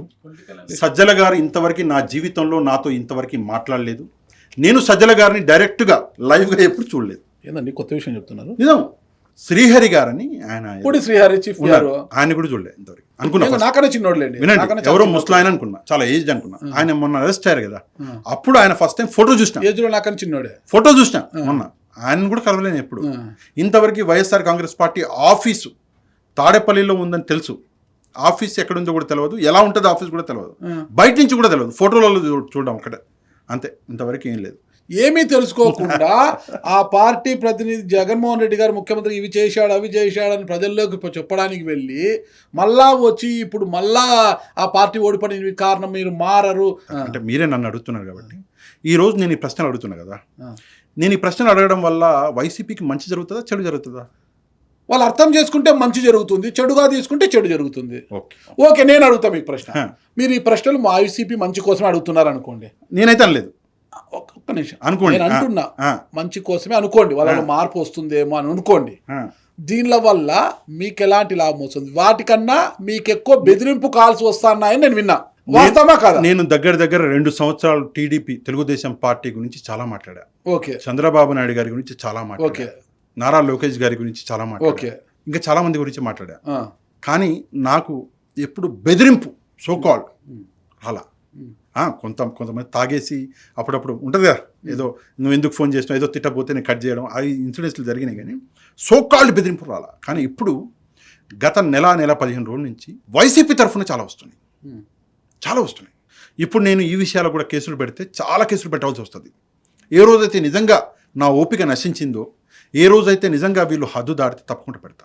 కానీ నేను ఒకటే విషయం వాళ్ళకు కూడా చెప్పేది ఏంటంటే, 2 సంవత్సరాలు 2 సంవత్సరాలకి ఇంకెక్కువనే 2000కి పైగా వీడియోలు చేస్తే ఆ రోజు మీకు రాని కోపం ఈ రోజు ఎందుకు వస్తుంది? ఒకసారి ఆలోచించుకోవాలి వీళ్ళు. రెండవది, ఈరోజు ఉన్న ప్రభుత్వం కూడా మీరు అన్నీ మాట్లాడారు. ఈరోజు ఉన్న ప్రభుత్వం గురించి మాట్లాడాలి ఈ ఇంటర్వ్యూలో. ఇప్పటిదాకా నేనే వెళ్తున్నాను. అందుకే ఇనీషియల్ స్టేజ్లో 1 ఇయర్ ఈ ప్రభుత్వం ఏం చేస్తుందో అర్థం కాలేదు సార్. మీకు కూడా మేబీ అర్థం కాకపో, అప్పులు చేస్తుంది అనుకున్నాం. చాలా ఇనీషియల్ 1 ఇయర్లో ఏం అర్థం కాదు. దాని తర్వాత ఒక సర్ప్రైజింగ్ ఎలిమెంట్ అన్నది అర్థమైంది. ఇది నాకొక్కడికి అర్థమైంది కాదు, జనాలతో నేను మాట్లాడతాను కాబట్టి ఈ ఫీడ్బ్యాక్. వీళ్ళు ఏం చేస్తున్నారు ఇంటర్నల్గా అంటే, జగన్మోహన్ రెడ్డి గారు చేసిన మంచి పనులను కంటిన్యూ చేస్తూ, మరీ చెప్తున్నా చేస్తూ, అంటే మీరు డబ్బులు ఇస్తామన్నారు, అవి ఇవ్వట్లేదు, అది కాదు. ఎడ్యుకేషన్ సిస్టంలో నేను చూసా, నారా లోకేష్ గారు నాడు నేడు ప్రోగ్రాం కింద ప్యానల్స్ పెట్టారు, మీకు గుర్తుండి ఉంటుంది, జగన్మోహన్ రెడ్డి గారు. ఆ ప్యానల్స్ లేకుండా తీసేస్తున్నారు అని చెప్పి చాలా మేమే మాట్లాడినాం ఒకప్పుడు. కానీ సర్ప్రైజింగ్ ఎలిమెంట్స్ ఏంటంటే అవుట్కమ్స్. ఈరోజు 10th క్లాస్ ఎగ్జామినేషన్స్ మొన్న వచ్చినప్పుడు కూడా రిజల్ట్ అది చూసినాం. సో గవర్నమెంట్ చేస్తుంది అన్నటువంటి ఒక విషయం కూడా నేను తెలుసుకున్నా, టు బి ఆనెస్ట్ తెలుసుకున్నా. దాని తర్వాత రైతులకి అన్యాయం జరిగింది, ప్రభుత్వం కరెక్ట్గా పనిచేస్తలేదు అన్న ప్రతిసారి మేమే ప్రశ్నించినాం సార్. ఐదర్ సాక్షిలో కూర్చొని చేసినామా, మా ఇంట్లో కూర్చొని చేసినామా, దట్ ఈస్ డిఫరెంట్ స్టోరీ. కానీ ఏంటంటే నిజంగా ప్రభుత్వం అసలు పనిచేయట్లేదు. ప్రభుత్వం అన్నది అంతే ఈరోజు కూడా గొడవ జరుగుతూనే ఉంది, 2 ఏళ్ళు పూర్తయినాయి అని చెప్పేసి. నిజంగా ప్రభుత్వం ఏం పనిచేయట్లేదు అన్నది చెప్పగలరా వైసీపీ? మీ దగ్గర డేటా ఉందా? ఓసారి చెప్పాలి. సిలిండర్లు సార్ ఎంత పెద్ద జోక్ అంటే, ఈ జోకు 2 వైపులు ఉంది. ప్రతి సంవత్సరం ఎన్ని ఇస్తామన్నారు సార్ సిలిండర్లు? 3 సిలిండర్లు. ఎన్ని ఇచ్చారు సార్ ఇంతవరకు? ఐ థింక్ 1-2 ఇచ్చారు. This is a prospect. నిన్న ఏమైంది? నిన్ననే నాదెళ్ల మనోహర్ గారు వెళ్ళారు ఏదో కుటుంబం దగ్గరికి, ఏదో సిలిండర్ ఏదో. నిన్న తెలిసిన విషయం ఏంటంటే 6-9 సబ్జెక్ట్ కరెక్షన్, సారీ 6-9 సిలిండర్లు ఆల్రెడీ డెలివరీ చేసేసారు వాళ్ళు ఒక కుటుంబానికి. ఎలా ఇచ్చారు? నిన్న వచ్చింది న్యూస్. ఇచ్చారు అలా కాదండి, ఈ 2 ఏళ్లలో సంవత్సరానికి 3 అంటే అనేది ఏంది? ఈ సిలిండర్లు ఇచ్చారు అన్న సంగతి అనలిస్టులకి తెలియదు, అంటే మీరు జర్నలిస్టు మీకు తెలియదు, ఇచ్చారన్న సంగతి తెలియదు కదా. మరి ఆ డేటా అన్నది బయట పెట్టకపోవడం ప్రభుత్వం తప్పు. రెండోది, ఇవ్వలేదు అంటారా? ఇవ్వలేదు అని డేటా బయట పెట్టండి. వైసీపీ అందరికీ అందలేదని కదా వాదన. పెట్టండి. మీరు ఎంతమందికి ఇచ్చారో ప్రభుత్వం పెట్టట్లేదు, చెప్పుకుంటలేదు ప్రభుత్వం. ఎంతమందికి ఇవ్వలేదో మీరు పెట్టట్లేదు బయటికి. ఆ డేటా ఇది ఉందా మీ దగ్గర? మీ దగ్గర లేదు, మీరేమో బయట పెట్టరు. వాళ్ళు కూడా మీలాగా ఇంటింటికి వెళ్ళి సర్వే చేస్తే వస్తుంది. ప్రభుత్వం నుంచి నివేదికలు వాళ్ళకి పోవు కదా.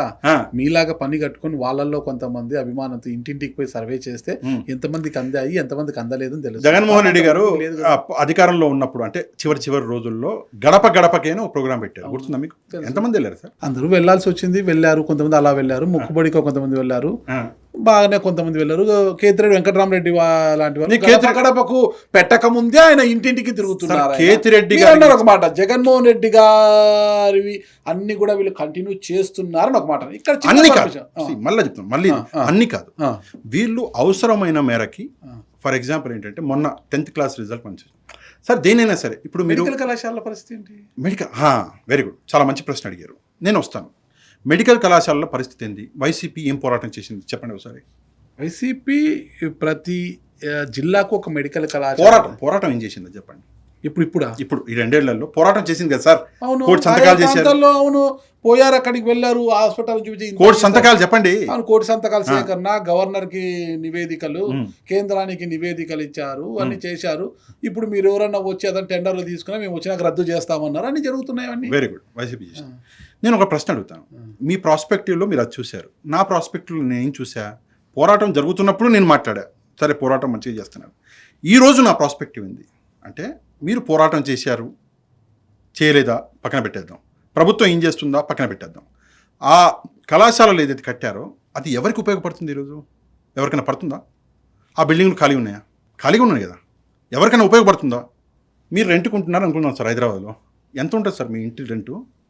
అందాజా ఒక 20,000 ఉంటుందా? 20-30,000 ఉంటుంది. ఇప్పుడు నాది 30,000 ఉంది అనుకున్నాం ఫర్ ఎగ్జాంపుల్. అంత పెద్ద బిల్డింగ్, అంత ఖర్చు పెట్టారు, 2 ఏళ్ల నుంచి ఖాళీకి పడి ఉంది. ఎవరికి సార్ నష్టం? ప్రభుత్వానికి నష్టం. వైసీపీ కోటి సంతకాలు తీసుకోగలిగింది, కానీ వైసీపీ ఆ బిల్డింగులని యాజ్ ఎ ప్రతిపక్ష పార్టీగా ప్రజలకి అందుబాటులోకి తేవడానికి ఏదైనా పోరాటం చేసిందా? ఆపారు, వెరీ గుడ్, సల్యూట్, మంచి పని చేశారు, ఆపారు, వెరీ గుడ్. మీరు ప్రజలకి అందుబాటులోకి తేవడానికి ఏం పోరాటం చేశారు? వాళ్ళు ఏం చేస్తారు? అదే కదా ప్రతిపక్షం పార్టీ. వాళ్ళు ఏం చేస్తారు అంటే, సరే మీరేం చేయలేరుగా, మరి ఈరోజు వెన్నుపోటు దినం ఎందుకు చేస్తున్నారు? మీరేం చేయలేరు, మీరే అన్నారు కదా ఏం చేయలేరని. ఏం చేయలేము అన్నప్పుడు మీరు కోటి సంతకాలు ఎందుకు తీసుకున్నారు? ఏం చేయలేను అన్నప్పుడు కోటి సంతకాలు ఎందుకు తీసుకున్నారు? మేమున్నాం ప్రతిపక్ష పార్టీలను నిరూపించుకోవడానికి. మీరు పనిచేసి ఆ అధికారంలో ఉన్నామని చూపించుకోవడానికి వీళ్ళు పనిచేసి ప్రజలు అడిగిపోవాలా? ఒకటి. రెండవది, రాయలసీమ చిట్టపద్దులు రాసి అంటారు కదా, రాయలసీమ లిఫ్ట్. నిజం చెప్పండి సార్, గుండె మీద చేసుకుని చెప్పండి. రాయలసీమ లిఫ్ట్ ఇరిగేషన్ మీద ఈ 2 ఏళ్లలో వైసీపీ చేసిన భీకర పోరాటం యాడికొచ్చింది? ఏమి చేయలేదు సార్. కాదు, ఎట్లా ఉందంటే 3 సార్లు జరిగింది, ఒకసారి కాదు. ఒకసారి జరిగితే అదృచ్చిగా అనుకోవచ్చు, 3 సార్లు. ఎప్పుడైతే ప్రభుత్వం పాదయాత్ర చేశారు అక్కడ, చెప్తాను ఎలా ఉంది అంటే, ఎప్పుడైతే ప్రభుత్వం వీళ్ళని ఎరకాటంలో పెట్టాలనుకుంటున్నారో అప్పుడు తీసుకొస్తున్నారు రాయలసీమ లిఫ్ట్ అని. 3 సార్లు అలాగే జరిగింది. మీకు గుర్తుందా? అమరావతి బిల్లు తీసుకొచ్చారు అసెంబ్లీకి, అదే రోజు రాయలసీమ లిఫ్ట్ తీసుకొచ్చారు. అదే రోజు అంటే 2 రోజులు 3 రోజులకి రాయలసీమ లిఫ్ట్ అని చెప్పేసి. దాని తర్వాత ఇట్లనే డైవర్ట్ చేయడానికి 2 సార్లు. నిజంగా రాయలసీమ లిఫ్ట్ ఇరిగేషన్ మీద పోరాటం చేస్తే ఏదో ఒక అవుట్కమ్ రావాలిగా. వచ్చిందా? నేను అనేది ఏంటంటే, పోరాటాలు మొదలు పెడుతున్నారు, దేన్ని కూడా ఒక ఎండ్ రిజల్ట్ వరకు తీసుకెళ్ళలేకపోతుంది. మీ అచీవ్మెంట్ ఇది, నాది, నేను ఈ పోరాటం చేసి ఇందులో సక్సెస్ అయ్యా, చూపించండి. ఏమి ప్రైవేటీకరణ జరగకుండా మీరు ఆపితే సక్సెసా? ప్రజలకు అందుబాటులో తీసుకొస్తే సక్సెస్? కూటమిలో ఉన్న వైఫల్యాలను కూడా అదే స్థాయిలో ఎత్తి చూపుతున్నారు. కూటమిలో ఉన్న వైఫల్యాలని ఎత్తి చూపించి 2 ఏళ్ల నుంచి చూపిస్తే అప్పుడు ఎవరు చూడలే. ఇన్నో మీరే కదా సార్, ఇందాక 2,000కి పైగా వైఫల్యాలని నేనే కదా వీడియోలు చేసింది. మరి అది ఎందుకని అసలు ఇప్పుడు పవన్ కళ్యాణ్ గారిని ఉతికి ఆరేసిన కూటమిలో మెంబర్ 24 తర్వాత పవన్ కళ్యాణ్ గారు ఎవరు? 24 తర్వాత ఉతికారా? 24 జస్ట్ కొంచెం అటు ఇటుగా ఎలక్షన్ 24 తర్వాత ఉతికారా? అదే 24 తర్వాత కదా సార్ ఎక్కువ ఉతికింది. ఎవరు? పవన్ కళ్యాణ్ గారు కూటమిలో మెంబర్ కదా. డిప్యూటీ సీఎం చంద్రబాబు నాయుడు గారు ఎవరు? ముఖ్యమంత్రి. నారా లోకేష్ గారు ఎవరు? మంత్రి. మొన్న 4వ నెల వరకు కూడా వాళ్ళని కదా ఉతికింది. వాళ్ళని ఉతికి వాళ్ళకి బ్రేక్ ఇచ్చి వీళ్ళకి ఉతుకుతున్నారా? ఏమైందంటే, ఇంత ఉతికాం కదా. ఎప్పుడు కూడా నేను ఇందాక చెప్పా, పర్సనల్గా ఎవరు థ్రెటన్ చేయలేదు సార్. కేవలం నెల 15 రోజులలో వీళ్ళు చేస్తున్న థ్రెటన్లు ఎట్టున్నాయంటే నిజంగా చాలా బాధేస్తుంది. చాలా సంతోషం అండి మీకు. ఇంత చేసినా ఏం కాలేదు. కూటమిలో ఏ ఎమ్మెల్యే గురించి ఏదైనా చిన్న ఇది రాసినా ఒకవేళ ఇంటర్వ్యూ చేసిన వెంటనే కేసులు పెడుతున్నారు మా మీద. ఆయా నిజాలు కేసులు పెడుతున్నారు, దళిత నాయకులతో తిట్టిస్తున్నారు మమ్మల్ని. చాలా దారుణంగా ఉంది పరిస్థితి. మీకు విషయం చెప్పనా, నేను ఎవరికి సపోర్ట్ చేయట్లేదు. వైసీపీనే ఉతకడమే, టీడీపీనే ఉతకడమే, జనసేన అయినా బీజేపీ అయినా. కానీ ఏం చేసినా భయం అవుతుంది. ఇప్పుడు భయం గుప్పిట్లో ఉన్నాము. ఒక విషయం చెప్పనా మీకు, కూటమిని అంటే మీరు చెప్పారు కాబట్టి, కూటమికి వ్యతిరేకంగా మాట్లాడడంలో నాకంటే ఎక్కువ ఎవరు మాట్లాడలే. మాట్లాడాల్సిన అవసరం కూడా లేదు. ఒక నిమిషం. వాళ్ళ పాలన వాళ్ళది. ఒక వీడియో, వాళ్ళ పాలన చిట్టాపద్దులు. ఒక వీడియో నారా లోకేష్ గారు, ఒక వీడియో నారా లోకేష్ గారు స్వయంగా నాదే, ఆయన సోషల్ మీడియాలో వేశారు, నాదే. ఇది వీళ్ళు చేస్తున్నటువంటి ఏదో ఒక ట్యాగ్ పెట్టి నా వీడియోని కట్ చేసి వేశారు సోషల్ మీడియా. నారా లోకేష్ గారు అంతలా వాళ్ళని అన్నా కూడా ఏ రోజు కూడా అంతగా రియాక్ట్ అవ్వలే వాళ్ళు. ఒకటి నేను అనేది ఒకటే సార్, సరే వీళ్ళ పక్కన పెట్టేద్దాం, ప్రజల కోసం పనిచేస్తారా లేదా? ఎవరైనా చేయాలి, వాళ్ళని చేయాలి, వీళ్ళని చేయాలి. ఇప్పుడు మన వైజాగ్ స్టీల్ ప్లాంట్ తీసుకుందాం. అంటే మీరు అడగట్లేదు కాబట్టి నేనే అడుగుతున్నా అన్ని ప్రశ్నలు. Vizag steel plant sir, Vizag steel ప్లాంట్లో నన్ను కొద్దిసేపు జర్నలిస్ట్ అనుకోండి, మీరు నమ్మరు, కానీ నేను మిమ్మల్ని అడుగుతున్నా సార్, ఈ ప్రభుత్వం లేదా అపోజిషన్ పార్టీ వైసీపీ ఇద్దరిలో వైజాగ్ స్టీల్ ప్లాంట్కి న్యాయం ఎవరు చేశారు సార్? చనిపోయారు పాపం 9 మంది, 5గురు హాస్పిటల్, ఒకరి పరిస్థితి దారుణంగా ఉంది. ₹1 కోటి ఇచ్చారా? 1.5 కోటి ఇచ్చారా? 2 కోట్లు ఇచ్చారా? 25 లక్షలు అనౌన్స్మెంట్. 2 కోట్లు, 1 కోటి. చనిపోయిన వాళ్ళకి 2 కోట్లు, పర్మనెంట్ ఎంప్లాయీస్ చనిపోయిన వాళ్ళకి 2 కోట్లు, టెంపరరీ ఎంప్లాయీస్కి 1 కోటి అనౌన్స్మెంట్ అయింది. ఓకే, నేను అనేది ఏంటంటే, ఓకే వైసీపీ ఖుష్, టీడీపీ ఖుష్, అందరు ఖుష్, అంతేనా? మరి వైజాగ్ స్టీల్ ప్లాంట్ ఆడిపోవాలి సార్. వైజాగ్ స్టీల్ ప్లాంట్ మీద ఎవరు ఎందుకు మాట్లాడరు, ఎందుకు వైసీపీ మాట్లాడదు? ఈ జగన్మోహన్ రెడ్డి గారు వచ్చి కూడా మేము ఇది చేసాము, మేము ₹1,00,00,000 ఇప్పించాము, అదేదో పాలిమర్కి ఇప్పించాము, దేనికి ఏదో ఇప్పించాము, మీరు ఎంతే ఇస్తున్నారు అన్నారు. కానీ వైజాగ్ స్టీల్ ప్లాంట్, ఈ ప్లాంట్కి ఏం కావాలి, ఇది కావాలి, ఈ ప్లాంట్కి ఈ సమస్య ఉంది, దీన్ని ఎప్పుడు నెరవేరుస్తారు అని జగన్మోహన్ రెడ్డి గారు మాట్లాడలేదు. చంద్రబాబు నాయుడు గారు బయటకు వచ్చి ఈ సమస్య ఎందుకు వచ్చిందో నేను దాని మీద పోరాటం చేస్తాను అని మాట్లాడలేదు. ఒక మంచి విషయం చెప్పనా మీకు? ఒకటే మంచి విషయం జరిగింది. 90 రోజుల్లో నేను డెఫినెట్గా దీన్ని ఎంతో కొంత మారుస్తాను అని నారా లోకేష్ గారు ఒక మాట అన్నారు. మంచి విషయం, ఇది మంచి విషయం, అప్రిషియేట్ చేయాలి మనం. నేను అప్రిషియేట్ చేసిన తప్పేం లేదే. ఒకటి. రెండోది చెప్తాను మీకు. నేను అదే చెప్పాను, ఎవరైనా మంచిని మంచిగా చూపించాలి, చెడుని చెడుగానే చూపించాలి. మంచి చేసినా చెడుగానే, చెడు చేసినా మంచిగానే చూపించేది ధర్మం కదా. అయింది సార్, ఇది అయింది, ఇది అవుతుంది కూడా. విషయం చెప్తా. లోకేష్ గారు మంచి విషయం చెప్తా. ఏం జరుగుతుంది అంటే ఇక్కడ ఒక ఫిషింగ్ కమ్యూనిటీ ఉంది. నేను నా సొంత అనుభవం చెప్తున్నా మీకు. ఒక ఫిషింగ్ కమ్యూనిటీ ఉంది. ఏం చేస్తారు అంటే వాళ్ళు ఒక ఏమంటారు, కాలువలో అది వేస్తారు కదా, ఏమేస్తారు, గాలం వేసుకుని కూర్చుంటారు. కొత్తగా ఎవరైతే వస్తారో, పొటెన్షియల్ ఉన్న వాళ్ళు ఎవరైతే ఉంటారో వాళ్ళని గ్రాప్ చేస్తారు. అది నా విషయంలోనూ జరిగింది, ఒప్పుకోవాలి. ఏం చేస్తారు, మీకు మెటీరియల్స్ ఇస్తారు. అరే నువ్వు చాలా బాగా పనిచేస్తున్నావు, అదుడు చంద్రబాబు నాయుడు గారు ఫలానా 1996లో ఈ తప్పు చేశారు అని ఒక మెటీరియల్ ఇస్తారు. మనం చదువుతాం, అరే ఎవరి దగ్గర లేదు, నేనే మగవాడిని, వీడియో చేసి పడేస్తాను నేను, కథం, వ్యూస్ వచ్చేస్తాయి. వ్యూస్ కూడా ఎట్లా వస్తాయి అది కూడా దేవుడికే ఎరక. వ్యూస్ ఎట్లా వస్తాయి అన్న క్లారిటీ కూడా ఉంది, అది మీకు కూడా తెలుసు, నేనేం చెప్పక్కర్లేదు. వ్యూస్ వస్తాయి. రాగానే అరే వీడు మంచోడు, మనకు మెటీరియల్ ఇచ్చాడు, మళ్ళీ ఏమైనా ఇస్తాడేమో. సో అలా అలా అలా అలా డ్రాగ్ అవుతూ చాలా డీప్ ఓషన్లోకి వెళ్ళిపోతాం. ఒక విషయం చెప్తాను సార్, నేను ఈరోజు బయటికి వచ్చి వైఎస్ఆర్ కాంగ్రెస్ పార్టీ గురించి నెగిటివ్గా మాట్లాడుతున్నా అంటారు. మీరు ఇందాక అన్నారు, నేను నెగిటివ్గా మాట్లాడిన ఒక అంశం చెప్పండి సార్, మీకు అని గుర్తుందా? అంటే మరి ఇప్పుడు కొన్ని సోషల్ మీడియాస్లో లోపల ఒక కంటెంట్ ఉంటుంది, పైన థంబ్నెయిల్స్ ఒకటి ఉంటాయి. మరి మీరు అన్నాడో నేను నేను పెద్దగా చూడని వాటన్నిటిని కూడా, ఏదో సోది ఉంటుంది అనేసి. 2029లో వైఎస్ఆర్ కాంగ్రెస్ పార్టీ ఖతం, ఖతం. Very good. అది మీరు అన్నారా? 100% నేను అని ఉంటే, నేను పెట్టిన థంబ్నెయిల్, ఒక నిమిషం అడగండి. అని ఉంటే అది పాజిటివా నెగిటివా? సరే, అది గెలుస్తుందా ఓడిపోతుందా అని ప్రజలు నిర్ణయిస్తారు, చిట్టాబద్దులు వేస్తారు కాబట్టి వాళ్ళు లాభ నష్టాలు చూసి ప్రజలు నిర్ణయిస్తారు. దానికి మీరెవరు చెప్పడానికి? మీరెవరంటారు? అవునండి, ఇందాక జర్నలిస్ట్ అన్నారు, తప్పులను మాట్లాడండి. కేల్ ఖతం. ప్రజలు చివరి నిమిషం వరకు కూడా వై నాట్ 175 జగన్మోహన్ రెడ్డి, 2019లో 151 స్థానాలు గెలుచుకున్న జగన్మోహన్ రెడ్డి 11 స్థానాలకు పరిమితం అవుతారని కళలో కూడా ఊహించలేదు. ఒక ఆయన మాత్రం ఏదో చెప్పాడు, ఎవ్వరు ఊహించలేదు. ఒక ఆయన నేను జ్యోతిషమే చెప్పను అన్నాడు. ఇట్లా చాలా మంది చెప్పారు, ఎవ్వరు కూడా అనుకోలేదు. అది ప్రజలు నిర్ణయిస్తారు. మీరో నేనో కాదు. ఓకే, మీరు ఒక జర్నలిస్ట్ గా ఇది జరుగుతోంది, వైసీపీ మారని చెప్పొచ్చు. కేల్ ఖతం, ఏం అవసరం? మొన్న చూస్తే ముస్లింల సభకు జగన్ రాలేదు, ముస్లింలు అంతే, నీకు అది చులకనా, మీకంట ఇదే అని మాట్లాడారు. ముందుగా ఈ ప్రశ్నకి సమాధానం చెప్పండి. మీరు అడిగారు వైసీపీ కేల్ ఖతం అని చెప్పేసి, ఆ వీడియో ఏమన్నా మీరు చూసారా? అది చెప్తున్నా, చూడలేదు చెప్తున్నా. కంటెంట్ ఒకటి ఉంది, లోపల కట్అవుట్ ఒకటి ఉంటుంది, నేను చూడనట్లు చెప్తా. ఆ వీడియోలో ఎందుకు కేల్ ఖతం చెప్పా, 12, 13, 14 అంశాలు చెప్పా. ఈ 14 ప్రాబ్లమ్స్ ఉన్నాయి. ఈ 14 ప్రాబ్లమ్స్ని మీరు అడ్రస్ చేయగలిగితే then only you can expect of a win అని చెప్పాను. ఉదాహరణ చెప్తాను, ఉద్యోగులలో వ్యతిరేకత తగ్గలేదు. ఇది వైసీపీకి మంచి చెడా అంటే మీరు చూసుకోండి సార్, ఉద్యోగులలో వ్యతిరేకత తగ్గలేదు, మంచి కదా. కొత్త ఓటర్లు ఎవరైతే యంగ్స్టర్స్ 18 ఏళ్ళు నిండి వస్తున్నారో వాళ్ళు వైసీపీ వైపు వెళ్ళట్లా, వాళ్ళు జనసేన తెలుగుదేశం వైపు, ఎందుకంటే మీకు తెలుసు పవన్ కళ్యాణ్ గారి క్రేజ్ వెళ్తున్నారు. అది మైనసే కదా, అది ఎత్తి చూపించాను తప్ప.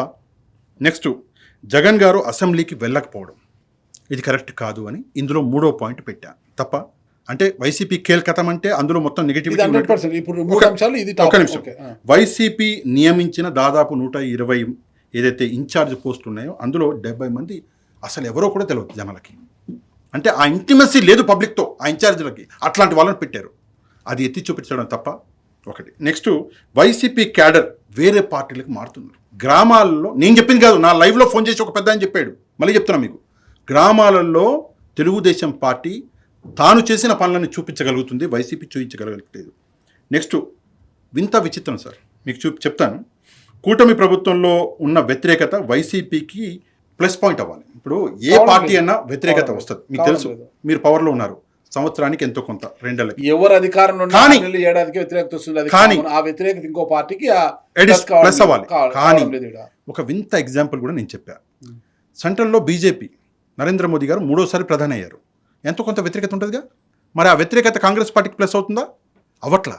First time in the world BJP break చేసింది యాంటీ ఇన్కంబెన్సీని. ఆ విషయం ఒకసారి అనలైజ్ చేయండి మీరు కూడా. బీజేపీ మీద కోపం ఉంది, కానీ ఎంతో కొంత రాహుల్ గాంధీ గారి కంటే నరేంద్ర మోదీ గారి మేలు అన్న ఒక ఆలోచన ప్రజల్లోకి నింపగలిగింది. అది సోషల్ మీడియా ద్వారా జరిగింది. అదే ఇక్కడ జరుగుతుంది అని చెప్పా తప్ప. నెక్స్ట్ జగన్ ఒక విలన్ అని ఇందాకే గుడ్డెల పార్టీ అది ఇది అని చెప్పేసి అది ప్రూఫ్ చేయగలిగారు.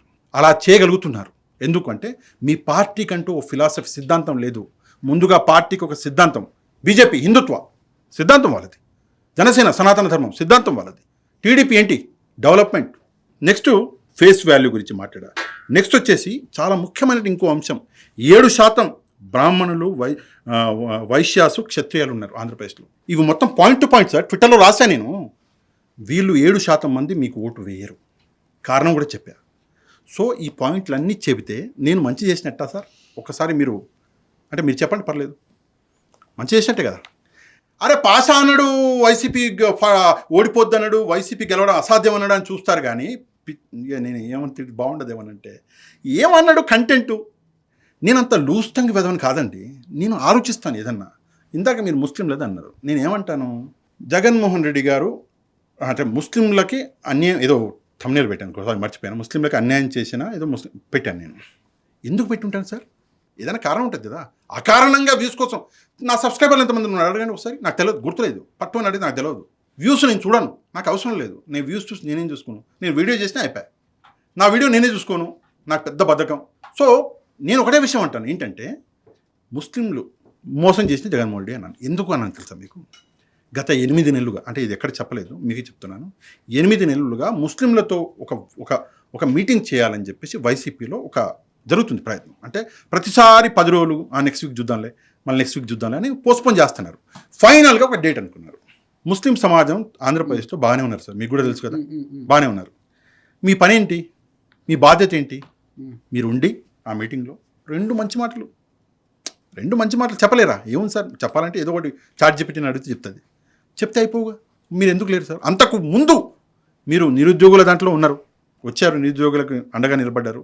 అంతకుముందు అమరావతి రైతులను కొంతమంది పిలిచి మాట్లాడారు. మరి అట్లాంటిది మీరు ఎందుకు లేకుండా పోయారు? ప్రశ్నించడం తప్ప. నెక్స్ట్ మీరు నాకు బొట్టు పెట్టండి సార్, మీరు నాకు బొట్టు పెట్టండి. లేదండి వద్దు బొట్టు, నేను ముస్లింని అంటా.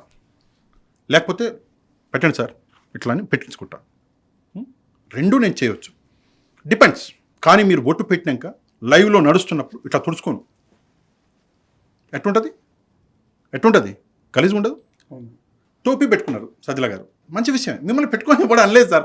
ముస్లింలు ఇవన్నీ చూడరండి బాబు. మీరు టోపీ పెట్టుకున్నారు, ఒక షాల్ ఎవరు చూడడు ముస్లింలు. నేను బీయింగ్ ముస్లిం చెప్తున్నా, ఇవన్నీ ఎవరు చూడడు. మీరు పెట్టుకున్న తర్వాత మీరు మాట్లాడుతూనే మధ్యలోనే టోపీ ఎందుకు తీసేశారు? మీరు గౌరవం ఇచ్చారు, నేను బొట్టు పెట్టుకుని గౌరవం ఇచ్చాను, ఓకే. ఆ గౌరవాన్ని నిలబెట్టుకోవాలి. అట్లీస్ట్ ప్రజలు చూస్తున్నారు కదా అని ఆయన తీసి పక్కన పెట్టేశారు. ఎందుకు అని అడిగా. అందులో తప్పేముంది? దానివల్ల ఏం మెసేజ్ వెళ్తుంది? కానీ మీరు అట్లీస్ట్ జనాలు చూస్తున్నారే, నేను లైవ్లో ఉన్నానే అని మీరు అనుకోలేదే. నేను అది ప్రశ్నించా. అందులో తప్పే ఉంది సార్. నేను చేస్తున్న వీడియోలని థంబ్నెయిల్లో చూసి సాటిస్ఫై అవుతున్న వాళ్ళు ఉన్నారు, కానీ లోపల ఏం మాట్లాడుతున్నాడు ఈ వ్యక్తి అని మాట్లాడతలేరు, ఆ విషయం ఆలోచిస్తలేరు. చంద్రబాబు నాయుడు గారు, నేను చాలాసార్లు చెప్పా, మళ్ళీ ఒకసారి చెప్తా, చంద్రబాబు నాయుడు గారిని నేను అత్యంత ఎక్కువగా విమర్శిస్తున్న రోజుల్లోనే చంద్రబాబు నాయుడు గారు ఒక న్యూస్ వచ్చింది సార్. బీబీసీ వాళ్ళు ఒక కథనం వేశారు. ఇది తిరుమలలో అలిపిరి మెట్ల మించి చాలామంది వాటర్ బాటిల్ ఎత్తుకొని పైకి వెళ్ళి అమ్ముతుంటారు, మీకు తెలిసి ఉంటుంది. చాలామంది ముసలోళ్ళు వాటర్ బాటిల్, కొంత స్నాక్స్ లాంటివి పైకి తీసుకెళ్తుంటే బీబీసీ ఒక కథనం రాసింది దీని మీద. ఒక వ్యక్తి పైకి ఎక్కాలంటే అలిపిరి మెట్ల మించి మీకు తెలుసు ఎంత ఆయాసం వస్తుందో. పవన్ కళ్యాణ్ గారు ఎక్కి బాగా. సో వీళ్ళ జీవితం మీద బీబీసీ రాస్తే చంద్రబాబు నాయుడు గారు స్పందించి దీనికి నేను ఏదో ఒక సొల్యూషన్ ఇస్తాను అని చెప్పి ఆయన ఒక మాట అన్నారు. చిన్న మాట అన్నారు. నేను ఇమ్మీడియట్గా దాని మీద స్పందించాను. నేనే చాలా మంచి పని చేశారు సార్. తిరుమలలో భక్తుల జీవితాల గురించి పట్టించుకునే లీడర్లు ఉన్నారు, తిరుమలలో అక్కడ ఉన్న స్టాఫ్ జీవితాల గురించి పట్టించుకునే లీడర్లు ఉన్నారు. కానీ అక్కడ పనిచేసే చిన్న చిన్న కార్మికుల గురించి పట్టించుకునే లీడర్ మీరు ఒక్కరే సార్. పట్టించుకున్నారు మీరు, ధన్యవాదాలు అన్న. మంచి చేశాడు కదా సార్, ధన్యవాదాలు చెప్పడంలో చెడేముంది? ఒక కోణమే చూస్తున్నారు, ఒక కోణమే చేస్తున్నారు. ఒకటే సింపుల్ సార్, 2000 వీడియోల వరకు దాదాపుగా నేను వైసీపీకి అనుకూలంగా చేశాను కదా, ఇంకో 2000 వీడియోలు టీడీపీకి అనుకూలంగా చేస్తాను, చేయనివ్వండి, తప్పేముంది? భయంతో చేస్తున్నారు, భక్తితో చేస్తున్నారా? అక్కడ ఎట్లా చేశానంటారు? ప్రేమతో చేసి ఉండొచ్చు. ప్రేమతో, ఇక్కడ కూడా ప్రేమతోనే అనుకోండి, ప్రజల మీద. అక్కడ ఆ ప్రేమ ప్రజల మీద విషయంగా మారింది, ఇక్కడ ఎందుకు మళ్ళీ ప్రేమ పుట్టింది? చెప్పాను కదా సార్, ఇదే ప్రేమ అప్పుడు ఎందుకు లేదు మీకు? అదే చెప్పాను మీకు. 19 నుంచి 24 వరకు కష్టాలు ఉన్న టీడీపీ వైపు ఎందుకు లేదు? నేను వచ్చింది 20లో, 20 నుంచి సంవత్సరం పాటు నేను లేను, బెడ్ రెస్ట్లో ఉన్నా. దాని తర్వాత కూడా నేను వీడియోలు చేసింది తక్కువ. ఆల్రెడీ ఇది మనం మాట్లాడుకున్నాం, అయినా మళ్ళీ ఒకసారి చెప్తా. నేను యాక్టివ్గా దీంట్లోకి దిగింది 2024 ఎన్నికలకు ముందు. అయినా కూడా ఎన్నికలకు ముందే అరెస్ట్ చేసింది. ఒక నిమిషం, అయినా కూడా అంతకు ముందు కూడా నా హెల్త్ బాగాలేనప్పుడు కూడా నేను వీడియోలు చేసి మీకు ఇందాకే చెప్పాను, మళ్ళీ చెప్తున్నా, మీరు మర్చిపోయారు. రోజా గారి మీద మాట్లాడింది నేనే. అప్పట్లో చెప్పారు 24కు ముందే చంద్రబాబు గారిని అరెస్ట్ చేసినప్పుడు అప్పుడు ప్రేమ ఏమైంది? చంద్రబాబు సరే, మంచి క్వశ్చన్ అడిగారు. చంద్రబాబు నాయుడు గారి అరెస్టు, ఆ సీన్ గుర్తుందా మీకు? ముందర అడ్వకేట్స్ ఉన్నారు, అంటే ఇప్పుడు కుదరలేండి, చాలా వీడియోస్ ఉన్నాయి. మీరు ఫ్రీగా ఉన్నప్పుడు వెళ్ళండి నా ఛానల్కి, వెళ్ళి అక్కడ నేను వీడియో చేశా. ఏమైంది అన్నారు కదా, సమాధానం అక్కడ ఉంది, వెతకండి. దాని మీద కూడా చేశా సార్. ఏం చేశాను నేను, ఏం చేశా? 2 పాయింట్లు మాట్లాడా. ఒకటి పాలిటిక్స్ మాట్లాడా, 2 అంటే నేను మాట్లాడకూడదేమో మానవత్వం మాట్లాడా. మానవత్వం ఎందుకు మాట్లాడా? అప్పటికే ఆయనకు 74 ఏళ్ళు అనుకుంటా చంద్రబాబు నాయుడు గారికి. సో అప్పటికి 74 ఏళ్ళు అని మానవత్వం కూడా మాట్లాడా. రెండోది, ఎలక్షన్స్కి ముందు ఎవడన్నా చేస్తాడా ఈ పని? నువ్వు ఎవడో వచ్చి గోవి తవ్వుకోలేదు, నీకు నువ్వే తవ్వుకున్నావు అని చెప్పి అప్పుడే చెప్పా. ఇది ఎక్కడ రాజకీయం అని ఇంకో మాట కూడా చెప్పా, మర్చిపోయా, ఇప్పుడు గుర్తొస్తుంది 1 by 1. ఎవరు నీకు ఐడియా ఇచ్చారో తెలియదు కానీ ఇచ్చినోని పట్టుకుని తనండి అని చెప్పా. ఇది కూడా చెప్పా, అది ఈరోజు కూడా చెప్తున్నా. సేమ్ ఇందాక చెప్పాను కదా, ఆ మినిస్టర్ గారు, ఆయన పక్కన ఎవరో ఇన్ఛార్జ్ ఉండే కదా అమలాపురం, ఆ ఇన్ఛార్జ్ ఏమన్నాడు, అవసరం లేదు ఇప్పుడు అన్నట్టుగా ఆ ఐడియాలు ఇచ్చేవాళ్ళు చాలామంది చెప్పారు సార్. వైసీపీలో ప్రాబ్లం ఇదే, పెద్ద దరిద్రం ఏం తెలుసా మీకు? రాజకీయ అవగాహన ఉండదు, ఒక అండర్స్టాండింగ్ ఉండదు, ముఖ్యంగా నేషనల్ పాలిటిక్స్ ఫాలో అవ్వరు ఎవడు. ఇప్పుడు దన్ను అని చెప్పేసి సుష్మా స్వరాజ్ గారు ఎవరు అంటే, మొన్నే టీవీలో చూశాను, చనిపోయి జమాన్ అయిపోయింది అంటాడు. అంటే అవగాహన ఉండదు ఎవరికి. కానీ వీళ్ళకి ఏం కావాలి అంటే అడ్వైజ్ ఇస్తారు. అండ్ డబ్బున్న వాళ్ళు, పరపతి ఉన్న వాళ్ళ అడ్వైజ్లు బాగా నడుస్తాయి, అలాంటి చిన్నవాళ్ళ అడ్వైజ్ ఎలా నడుస్తాయి సార్. రెండోది, అంటే నేను ఇది అనొచ్చు అనకూడదు, దీన్ని నెగిటివ్గా తీసుకోకండి, తప్పుగా తీసుకోకండి. నేను వచ్చినటువంటి బ్యాక్గ్రౌండ్, నేను ముస్లింని, మేబీ అది కూడా కారణం అవ్వచ్చు, అది కూడా కారణం అవ్వచ్చు. మీరు జగన్మోహన్ రెడ్డి గారిని నేరుగా చూడలేదు, సజ్జల గారిని చూడలేదు, ఎవరికి ఇస్తారు ఫీడ్బ్యాక్ మీరు? చెప్పండి. మీ వీడియోలు చూసి వాళ్ళు తెలుసుకోవాల్సిందే, ఫీడ్బ్యాక్ ఇవ్వడానికి తీసుకోవడానికి మీరు వాళ్ళకి తెలుదు కదా భౌతికంగా. నాకు 3 బిడ్డలు సార్, అందరి మీద ప్రమాణం చేసి, నేను ప్రమాణాలు నమ్మను, అయినా కూడా అందరి మీద ప్రమాణం చేసి చెప్తున్నా, ఇంతవరకు జగన్మోహన్ రెడ్డి గారిని నేను డైరెక్ట్గా చూడలా. మరి చూడకుండా ఎలా ఫీడ్బ్యాక్ ఇస్తారు? సజ్జల గారిని డైరెక్ట్గా చూడలా. అంతెందుకు, ఇందాక చెప్పాను కదా ఆయన శ్రీహరి గారు, ఆయన్ని కూడా డైరెక్ట్గా చూడలా. ఓకే, మరి ఫీడ్బ్యాక్ ఎలా ఇస్తారు? నాకు ఎవరైతే చిన్న చిన్న వ్యక్తులు కాంటాక్ట్లో ఉంటారో నేను వాళ్ళకి ఇవ్వగలను. వాళ్ళు ఆడికి చేరవేయాలి కదా. వచ్చిన ఫీడ్బ్యాక్ ఏంటి?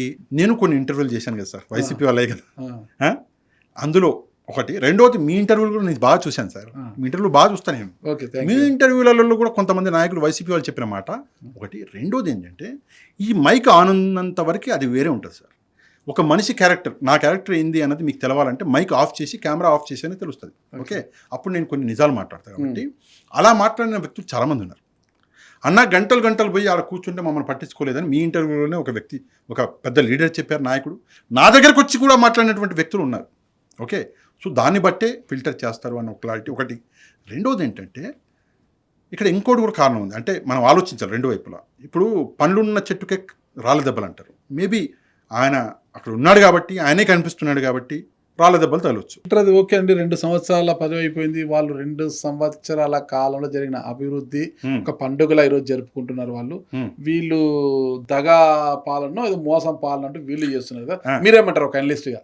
కూటమికి ఎన్ని మార్కులు వేస్తారు, ప్రతిపక్ష పార్టీకి మార్పుపై ఎన్ని మార్కులు వేస్తారు? ఇందాక నేను జర్నలిస్ట్ అని మీరు ఒప్పుకున్నారు, రైట్?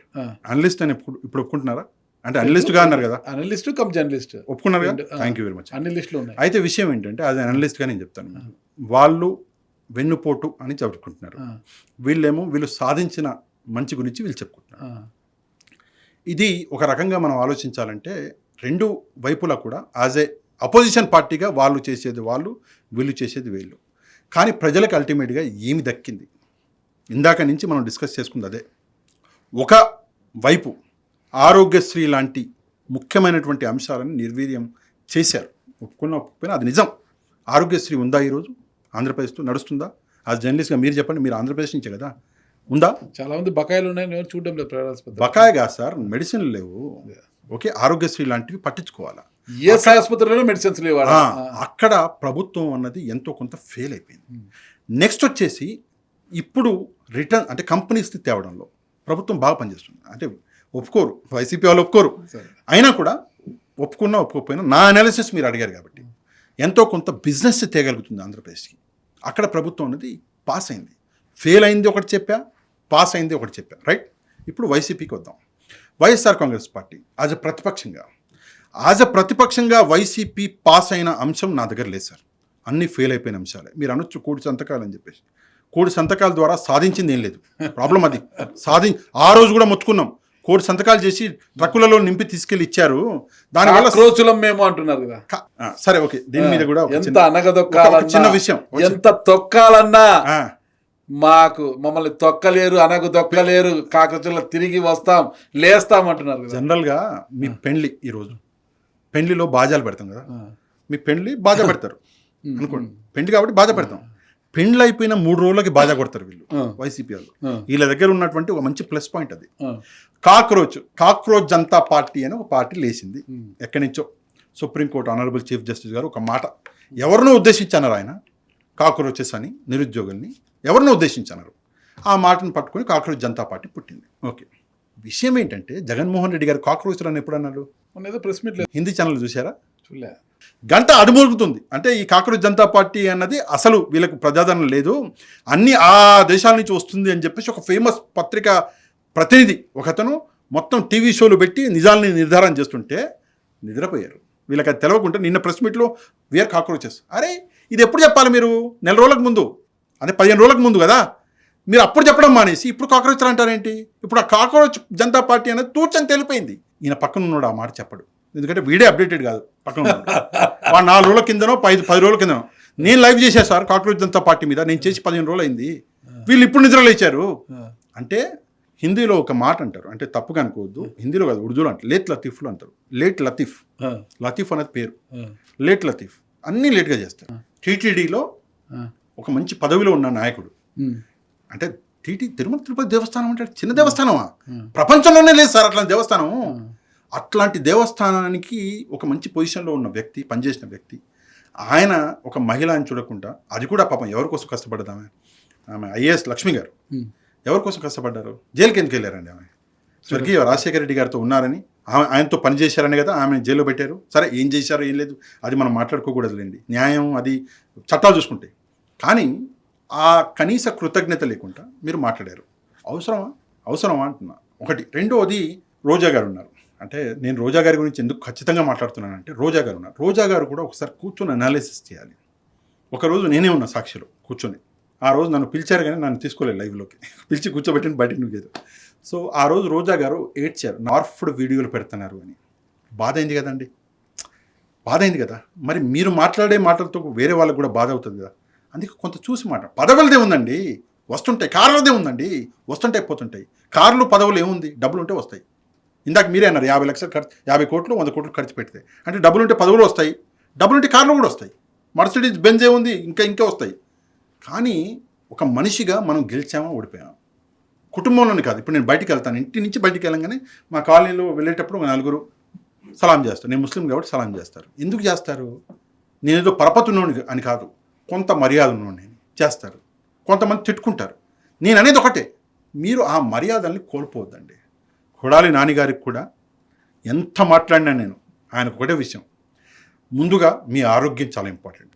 తిట్టడం ఇప్పుడు తిట్టడం లేదు, మారిపోయాడు ఆయన. మొన్న కూడా ఏదో మారిన కొడాలి నానిగారిని మీరు చూడలేదు? ఏకవచనంతో మొన్ననే ఏదో సార్ ఇంకా 15 రోజులు కాలేదు, మన పేరు నాన్నగారి పక్కన నిలబడి ఏదో మాట్లాడారు కదా, అది కూడా వైరల్ అయింది. మీరు చూడనట్టున్నారు. అంటే మీకు కొడాలి నాన్నగారు అంటే బాగా ఇష్టం లాగా ఉంది, చాలా ఇష్టం కనిపిస్తుంది. చాలా ఇష్టం. అంటే నా అంత ఇష్టం అయితే అయి ఉండదు. ఓకే, ఏదేమైనా కూడా కొంత మారితే, రాజకీయాల్ని మారిస్తే మంచిది. ఏముంది సార్, మీరు పప్పు అన్నారు కదా, ఆయన ఏమంటున్నాడు? సైకో అన్నాడు. అన్నారు కదా, లెవెల్ అయిపోయింది. అయిపోయింది కదా. ఎవరి మర్యాద పోయింది? మీరు అనడం దేనికి, అనిపించుకోవడం దేనికి? కరెక్ట్ అండి. చేయడం ఎందుకు, పూయించుకోవడం ఎందుకు, సరిపోయింది రెండు కదా. వీడియోలు చేయడం ఎందుకు, పూయించుకోవడం ఎందుకు. నాకు కూడా పెట్టారా? నిజంగా మీరు 30 ఏళ్ల ఎక్స్పీరియన్స్ మొత్తం తీసుకొచ్చి మా మీద రుద్దారు. ఏదో ఒక రోజు దొరుకుతారు సార్ మీరు కూడా. ఖచ్చితంగా ఏదో చూద్దాం. నువ్వు కాక్రోచ్ అన్నారు ఆయన, మరి వీరేమంటారు? ఎవరు ఏమన్నా మనకు వచ్చేది ఏం లేదు. 2029కి చిట్టాపద్దులు రెడీగా చేసుకుంటున్నారు ప్రజలు. ఎవరు ఏంటి ఓకేనా, కూటమి మంచి చేస్తే పద్ధతులు బాగుంటాయి. లేదు కూటమి చేయడం అంటే వైసీపీనా లేకుంటే ప్రత్యామ్నాయం ఇంకో పార్టీ వస్తుందా, జూనియర్ ఎన్టీఆర్ ఏమైనా వస్తాడని అందరూ ఆశగా ఎదురు చూస్తున్నారు. ఆయన వస్తే ప్రత్యామ్నాయం ఉంటుంది. మూడవ ఫ్రంట్ వస్తే మూడవ ప్రత్యామ్నాయం వస్తే దాంట్లో దూకాలని చాలా మంది ఉన్నారు. ఒక విషయం చూద్దాం. ఒక విషయమే అంటే నేను జస్ట్ నా గురించి ఒక విషయం చెప్పి ముగిచేస్తా. జనరల్గా ఒక న్యూస్ లాగా చదివి వదిలేయడం నాకు రాదు. నేను ఎందుకు మీదేసుకుంటా సార్, మీదేసుకుని అగ్రెసివ్ అయిపోతా, పర్సనల్గా తీసుకుంటా.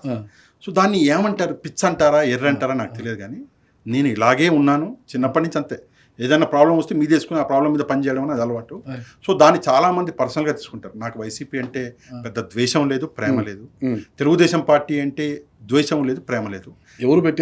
ఎవరు చేసేదేం లేదు. ఒకటి. రెండవది డబ్బులు తీసుకున్నారు లేదా ఏదో పేటీ, అప్పుడు పేటీఎం అనేవారు, ఇప్పుడేమో ఏదో ప్యాకేజ్ ఏదో తీసుకున్నారు అంటున్నారు. అప్పుడు పేటీఎం, ఇప్పుడు ఏటీఎం అంటున్నారు. నేను ఒకటే చెప్తాను, ఆ పేటీఎం డబ్బులు ఇప్పుడు ఏటీఎం లో డ్రా చేసుకుంటాను. నేను ఒకటే చెప్తున్నాను, నేను డబ్బులు తీసుకునే వ్యక్తిత్వం ఉన్న మనిషిని కాదు. ఒకటి. రెండోది, నేను డబ్బులు తీసుకున్నాను అనేవాడు నిరూపించనివ్వండి. నిరూపిస్తే నేను ఏమైనా మాట్లాడాలి. ఎవరో కూర్చొని మిమ్మల్ని ఒక తిట్టు సోషల్ మీడియాలో తిడితే మీకు ఏమైనా అవుతుందా? నన్ను ఓ మాట అంటే నాకేమైనా అవుతుందా? దయచేసి ఒకసారి ఆలోచించాలి జనాలు కూడా. ఖచ్చితంగా చూద్దామండి. ఎవరిని ఆలోచించినా మనందరికీ ఫ్యామిలీస్ ఉన్నాయి ఓకేనా. ఏ గవర్నమెంట్ ఉన్నా మనకు ఒరిగేది ఏమీ లేదు. ప్రజలలో మనము ఒకరము, అందరితో సమానంగా మనకు మంచి జరిగితే చాలు. అది వైసీపీయా లేదంటే కూటమా అనేది అది ప్రజలు తెలుసు. ప్రజల్లో మనము కూడా ఒకరు ఆ రోజు ఆలోచించి మనం అందరూ ఓట్లు వేద్దాం, ఎవరు మంచి చేస్తారు ఎవరు ఇది అనేది. అంతవరకు కూడా మనం వేచి చూద్దాం. ఓకేనండి. Thank you. నమస్తే పాషా గారు. Thank you. నమస్తే సార్.